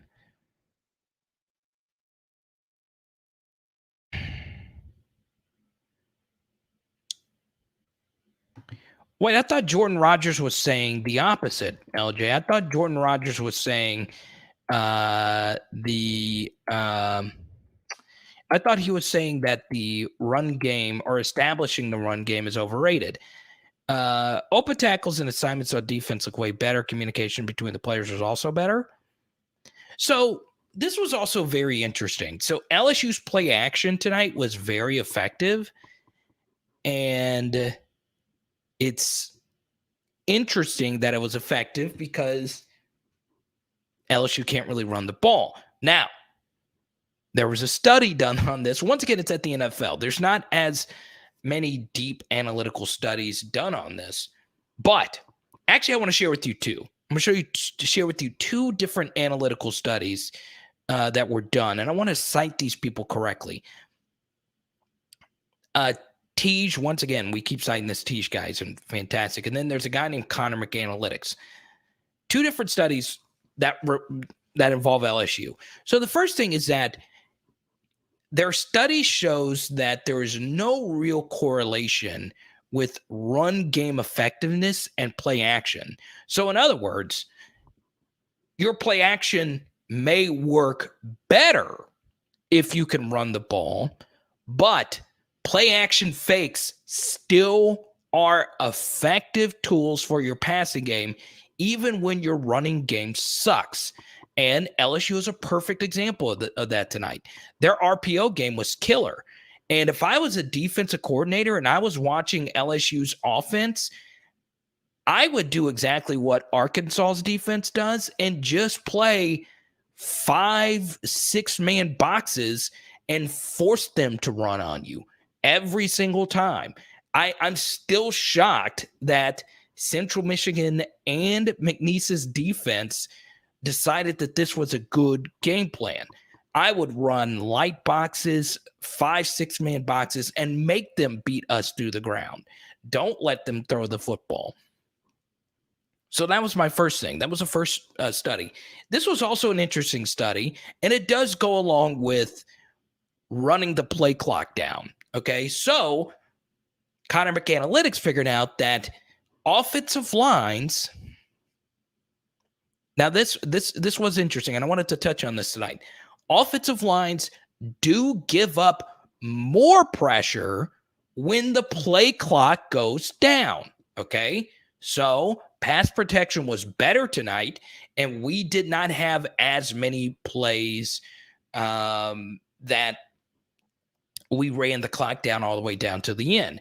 Now, I shared a theory with them. I didn't get a reply, but my theory was, okay, offensive linemen get tired because they're in a stance for so long. But a big reason why defensive linemen get better pass rush when the play clock runs down is because they know that you're going to snap it. A hard count is very unlikely in that case. So when you do all that checking, it does allow your defensive line to tee off just a little bit more. I like it. I like it because if you actually look at Mason Smith's alignment, he does line up in a wide 3 technique. So that means he likes to get far away from the offensive guard. And what it can do sometimes, it can cut off the rush lane of the play of that side's end. So I think experimenting with them at D end is fine, especially considering in high school, he mostly lined up against offensive tackles as well. Now, I know it looks a little weird because he is so freaking huge, but he is athletic enough to play that role. And if we were still running a Randus 3-4, that would be the role he would be playing anyway. So it is interesting. Yeah, Plum. Okay, this is what I was scared about whenever I was trying to, when you guys are trying to meet up.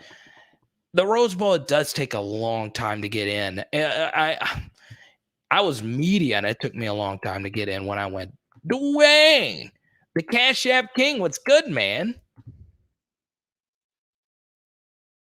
Carter, give us your honest opinion when you saw the game, who you thought had the biggest success tonight. Okay, Billy, I'll give you a quick list here. Deion's definitely number one. He obviously helped himself out the most. Jack Bech obviously helped him out a lot. I thought, let's see, I thought the offensive line stock is up, and obviously Max Johnson. Defensively, obviously, this was, even though he caught an interception, it is going to be interesting to see what actually LSU does with their safeties moving forward. Will they have Jay Ward healthy for the next game? That's going to be the big question going into it. I think Jay Ward's health is really key.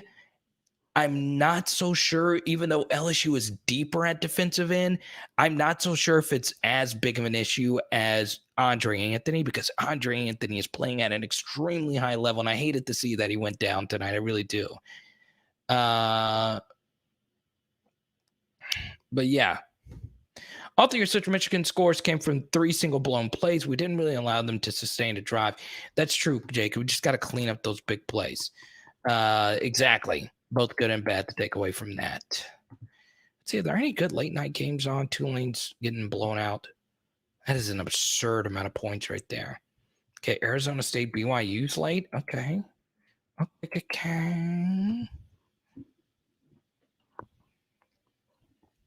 Yeah, I think it was in the booth all 3 games. I do. Okay. I've always thought about this, right?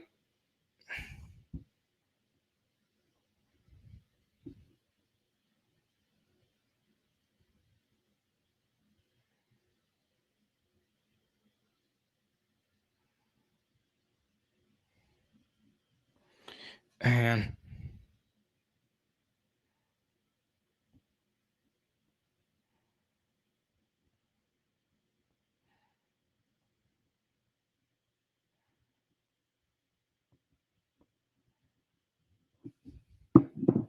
watch UCLA right now. Reggie, you would not want that. Okay, let me explain. I'll answer this question. It is a little bit later. We touch on different subjects. Okay, so Reggie, I'm an international soccer fan. International soccer is year round. Okay, so it's a little bit different, right? Their leagues are 38 weeks long, and they have different subset of leagues like Champions League and all of that. And you wouldn't like it. I don't know if you're an international soccer fan or not, because it is legit year round. Now, once again, I'm a huge soccer fan. I've covered the international game. So it's a little bit different, right? So look, I love it. I really do. But if you don't love it, you can get burnt down on it really quickly. The same thing is true for college football. Yes, it would be great to have it year round. Yes, this sport is absolutely fantastic. Yes, we've had some good games on a weekend where the matchups looked really sucky. The Florida game turned out to be really compelling. Last night, we had the game of the year between UCF and Louisville. We also had one of the greatest high school football games of all time last night that was on ESPN, the crazy comeback against Bishop Gorman. That Maryland game was a great ending as well versus Illinois. We had a competitive game between Oklahoma and Nebraska today. So we had some compelling games. The Illinois-Cincinnati game, Indiana, even though the eye in their helmet tonight looked like Illinois' eye, still, it was a good weekend. College football is just unbelievable drama. Now, I'm actually glad you brought this up, Reggie. If you have stayed the full 2 hours here, I'm going to give you a big nugget, okay?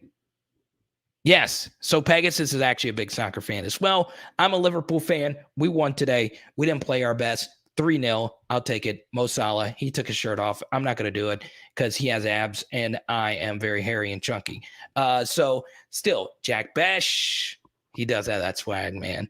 He's just got a bite to him. It's very, very, very Jarvis-esque. He's got a lot of Jarvis Landry to his game.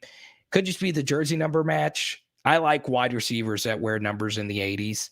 I just do. I guess I'm a little vintage when it comes to that. Here's my policy on wide receiver jersey numbers. Don't wear a single digit if you're not a playmaker. You don't deserve that jersey number if you're not a playmaker. Only real playmakers wear single digits, okay? If you're not a single digit playmaker, your jersey number needs to be in the 80s. Yo, John, diving is actually in all forms of sports. I think, ironically, John, you will see more diving in football. I really do think you'll see more diving in football from defensive linemen because, and it's ironic, John, the best person at diving in the NFL to draw holding penalties, ironically, is LSU legend Michael Brockers. He is so good at it.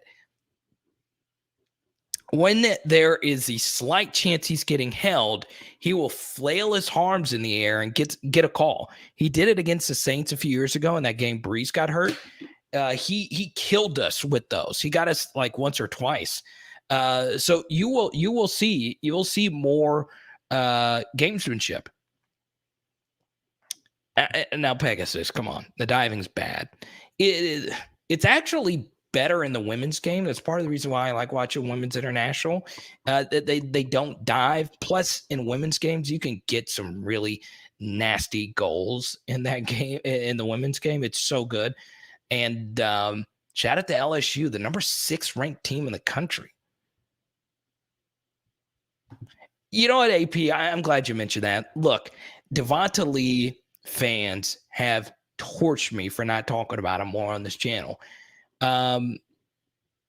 Look, this was a big night for him. There are some real diehard Devonta Lee stands on this channel. And I think that's the case for 2 reasons. The first is obviously he's a good guy, right? This is a guy that has played all these different positions. He came to LSU in 2019.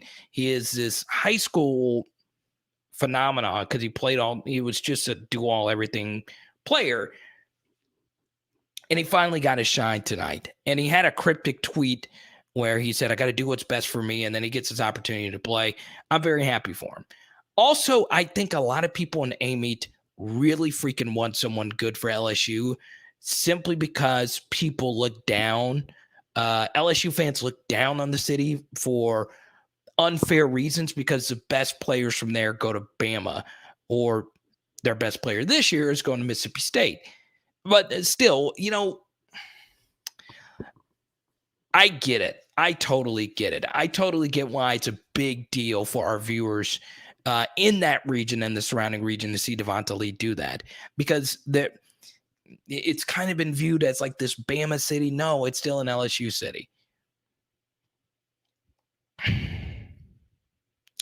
But yeah, John, I meant like gamesmanship or drawing, flailing your arms to get a call or trying to draw a whistle. It's basically, the same thing. It's obviously really, really bad in the NBA. But yeah. So I do want to get to this point before we get out of here. Okay. This is the most important takeaway. And I tweeted about it earlier. I'd rather you guys follow me on here and subscribe and get other people to subscribe. By the way, this is our first live stream since we had 5,000 subscribers. And it's because 70 people at 11:57 p.m. Central Time are watching us. Okay. I'm looking at you. You're a diehard LSU football fan, baby. I freaking love it. Oh, by faking injuries. Yeah, I agree with you. Yeah, no doubt about it. But yeah, AP, I agree with you. I'm so freaking happy for him. Now, the big takeaway from the SEC. All right. I think I'm the only one that tweeted this. Is it A-Meet or I don't know. I don't know how to correctly pronounce the city. Please correct me if I'm wrong. Says 87 on yours. That's good. Let me see how many it says on here. It says 72. Cool deal. Okay. So I'm an hour ahead of you. Oh, you're on the East Coast.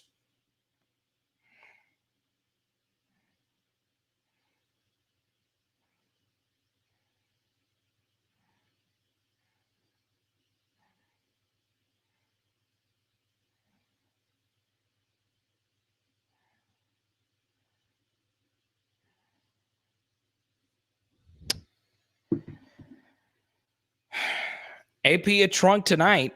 It shrunk tonight for sure. Now, so Alabama played Florida earlier today, right?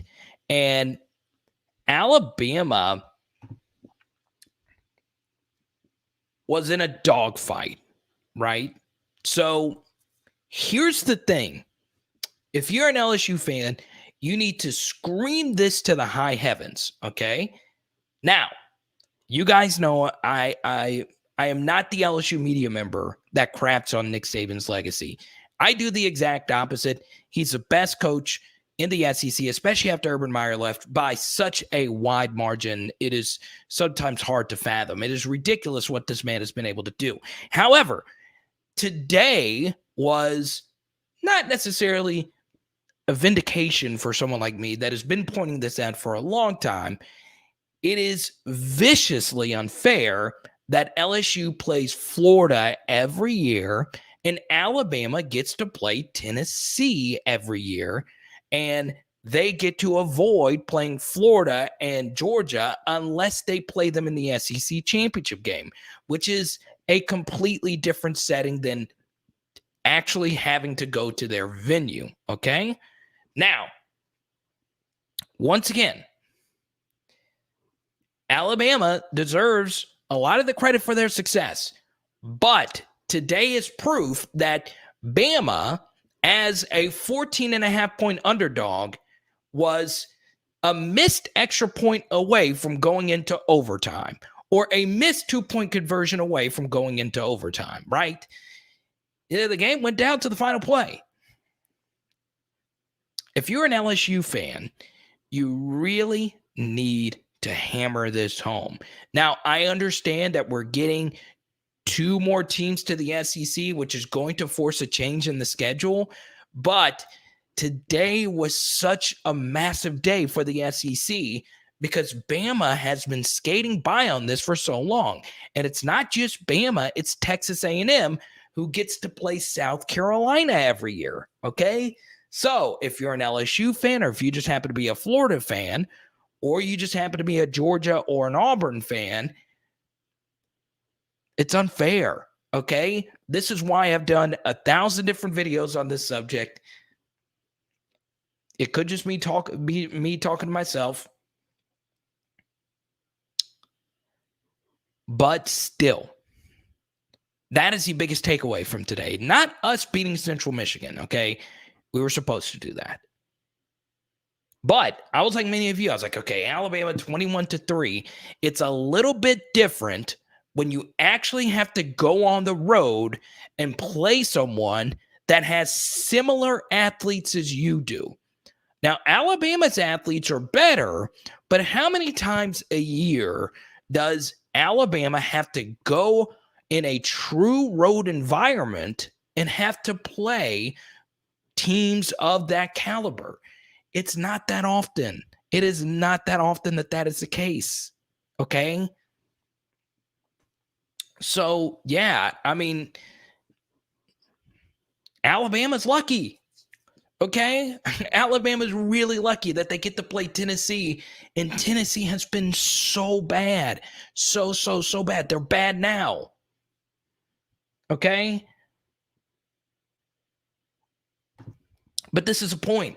Florida did the opposite of that today. Yes, we wanted them to beat Alabama. And yes, I was cheering for Florida, which you'll never see me do. I hate them more than any other SEC team. But today they proved a point that it is unfair. How many times has Tennessee been competitive with Alabama? I don't think they've had a competitive game since Mount Cody blocked a 60-yard kick to win a game. It's a real thing, okay? It is something to be said that every week, but here's the thing. We're just it's shoved down our throats.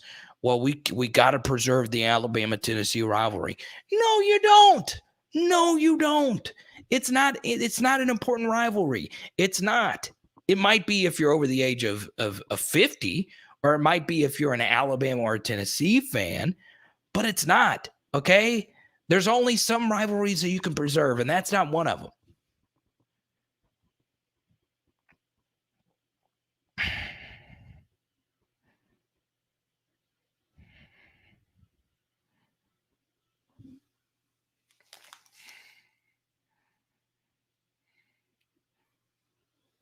I know Pegasus, college football was funner when Tennessee was relevant. But the bottom line is they haven't been, and this wasn't even Florida's best team. Florida plays Bama competitively. They played them better than anyone else last year. So I understand this sounds like me whining, and I know some old schoolers will say, you just play who's on your schedule. But no, no, it's not fair. It's not fair.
Nuss has got that cannon.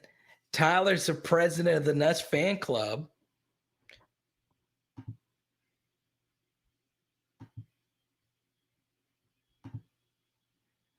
I kind of want to watch you into this UCLA game, but I kind of don't.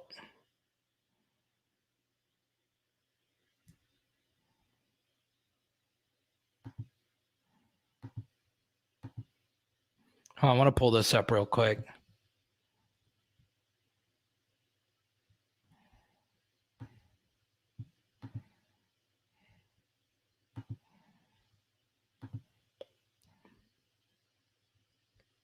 All right, let's pull.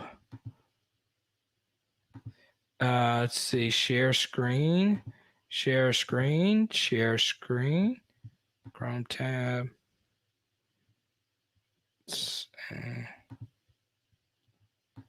Boom. So there you guys go. Got to shout out Roger. Look at him, man. Look at that. Jared, I know you got your booger bands. My thing is, I'm looking at you. If you're watching this and you don't have your booger bands, 1 for 10, 2 for 15, 3 for 20. You know you want your booger bands. Trey, I know you got yours. Trey not only has booger bands for himself, he's also got them for his lovely family. And everyone, look at the prez. This is Cliff.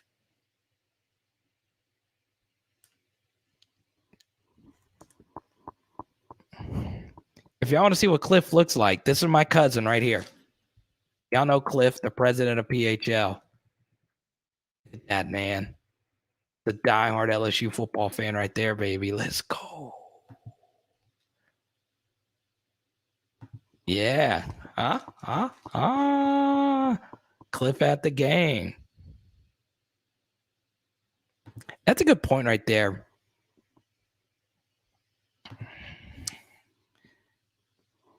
I do Planet Low. I just do. I don't know why. We all hate different teams more. There's a lot of Florida fans that hate LSU the most. Honestly, part of it is because we don't have a true rival, and I'm fine with that. I just think, here's my thing. I think rivalries are not overrated. I do think one thing that drives me nuts is forcing a rivalry. Don't do it. Rivalries.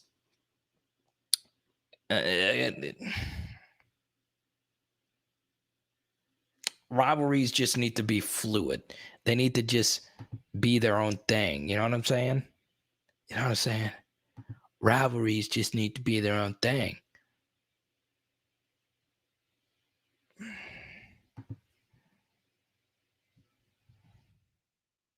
Northern Arizona is about to beat Arizona.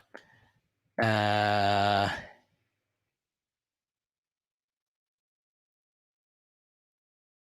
the Pac-12 network. I bet you that would be embarrassing as heck.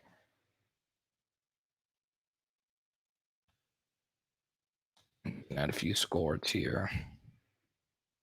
Why in San Jose State just kicked off? Okay, Fresno State 26, UCLA 17. I like it.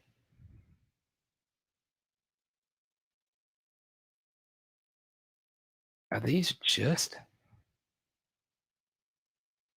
What time did Ole Miss kick off? Dear Lord. The library is going to be closed.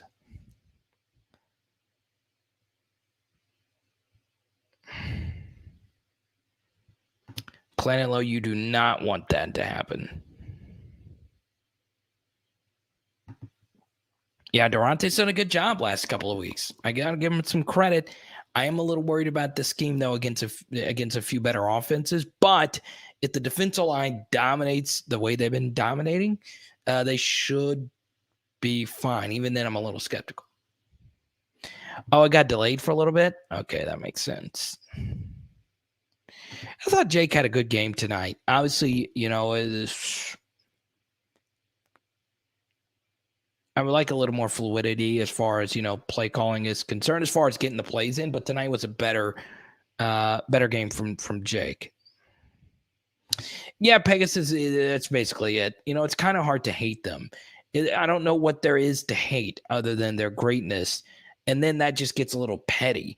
Florida is a little bit more vitriol. It's a little bit different, right? It is a little bit different. Fresno 26, UCLA 17. I like it.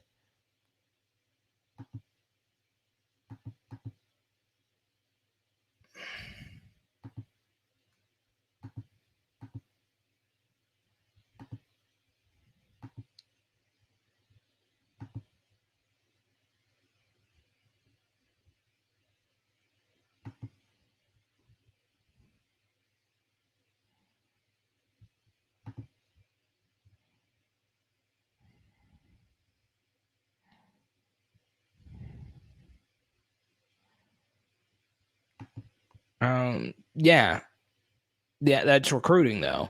Yeah, I mean, that's just recruiting.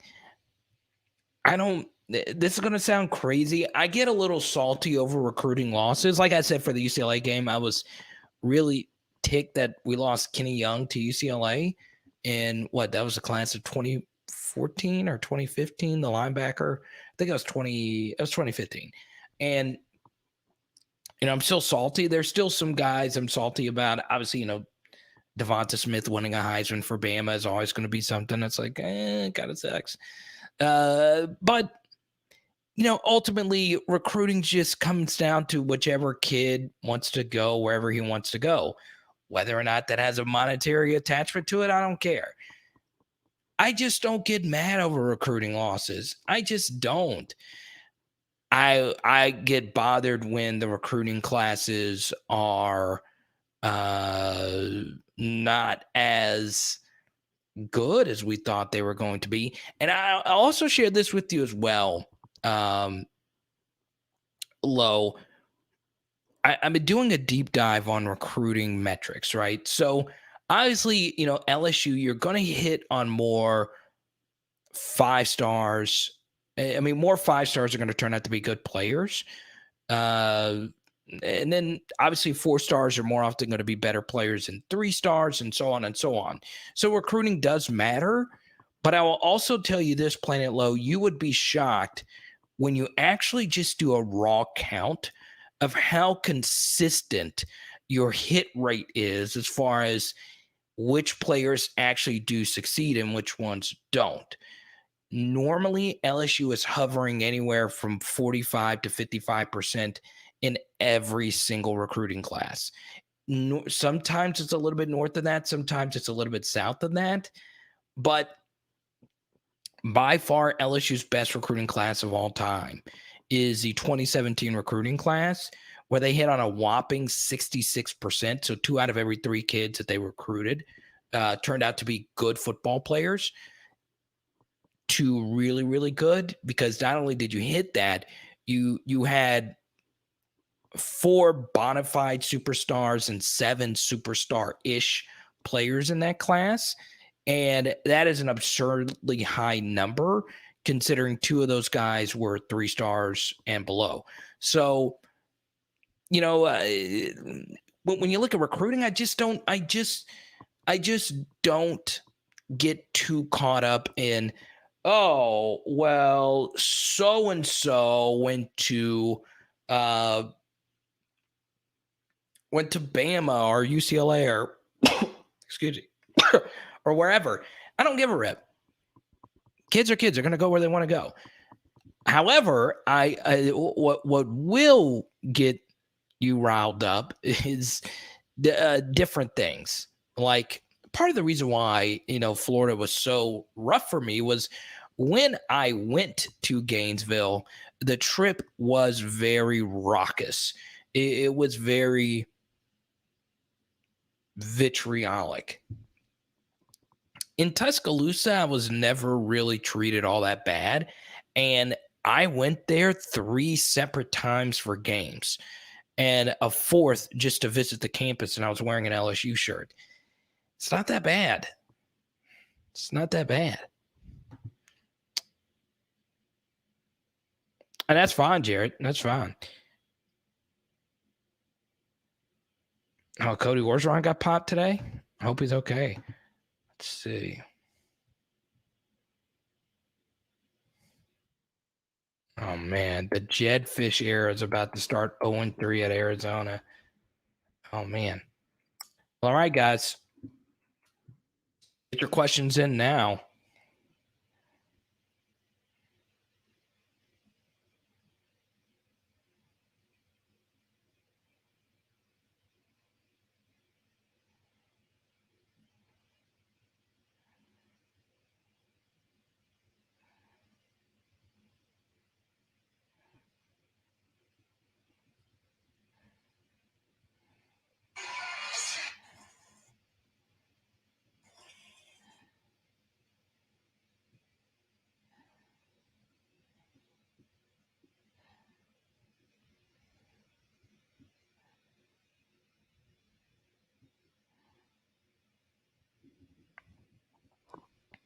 Well, it's just it's recruiting for you. I don't know what to do, because LSU does the same thing. Malik Neighbors was a late flip. That looks to be a pretty good thing for right now.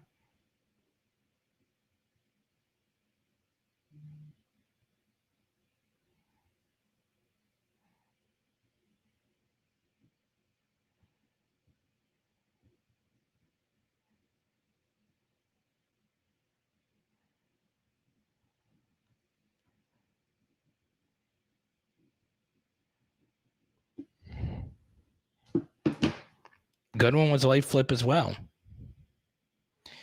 Tyler's a little too early to answer that. It really is. We don't know who's going to be injured or not. But honestly, just on raw talent alone, LSU is always going to have a chance. Now, last year we didn't have a chance because we were just so bad. But if LSU is not just playing god awful like they were going into the Bama game, even then, LSU is always going to have enough raw talent to beat anyone. You can't say that about most schools in the SEC. And Northern Arizona got it done. Imagine that. Northern Arizona, who lost to Sam Houston State week 1, 42-16. They lost to the South Dakota Coyotes. Okay? But the Northern Arizona Lumberjacks go to Arizona and get the win. Are you kidding me? Arizona just needs to not have a college football program anymore. Gronk is gone. Is that it? Are there any other famous Arizona football players? Is there anything else other than maybe they shouldn't have fired Kevin Sumlin?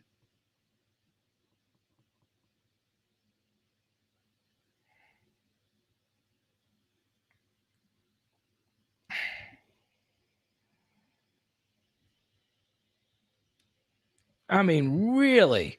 Really? Oh, my God. I'm mad about this chicken wing poll. I'm mad about this chicken wing poll.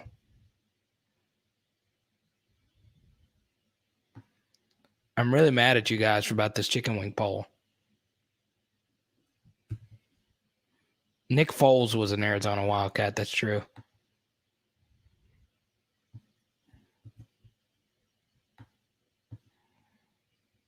I'm really pissed off at you guys about this chicken wing poll.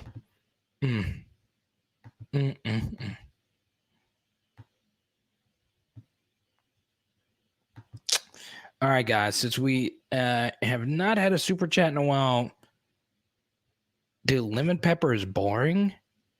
Really? Well, John, you know what? I actually put some extra sauce on my lemon pepper. I would say Bech right now. So anyway, guys, thank you so much for tuning into the live chat. This is the last call for super chats or any questions you want to get in. Once again, I have a feeling. I just have a good feeling tonight, guys. I have a feeling that someone's going to join the PHL T-shirt club. I know short draw whitetail. I think you're a part of the book band club and the T-shirt club. Okay. I know Jacob is a part of. Well, I don't know if Jacob is.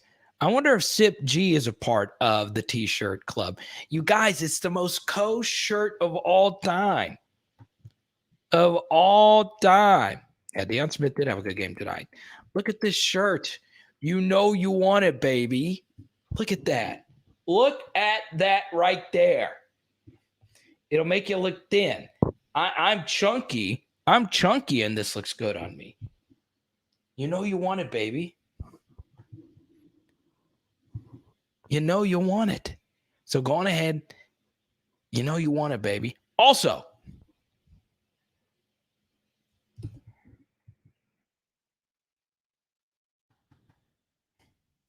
don't forget to sign up for the Power Hour LSU Substack. We post every Sunday night. Go on ahead, John. Enjoy your game. Enjoy your gaming. Let's see. Gaming. You can always subscribe to the PHL. There you go. For the love of Jesus. Very soon, Jacob. Here's the thing, Jacob. I know you're a big AYS guy. Are You Serious merch is pretty fire. I'm not going to lie. Blake has got some fire stuff, man. Blake has got some fire stuff. He's a fire content producer, man. But once again, here's the cool thing about the Booger Band thing as well, is you also get an LSU card. And by the way, I still got it right here, baby. You're getting a Jeremy Hill card. Next person that gets the 3 for $20, I'll throw in 2 other LSU cards. Yeah, the Saints. It seemed like everyone and their mothers were picking Carolina to cover this 3.5 tomorrow. I'm a little worried. Anyway, we'll see you tomorrow night for a film study. It will drop around 7 p.m. tomorrow. Film study from last night's game. And that'll be tomorrow night at 7 p.m. Make sure you tune in, okay? It is Power Hour LSU. Boom. Well, technically, if it is Central Time Zone, the film study will be today at 7 p.m. Central. That's good. Let's go. Let's go.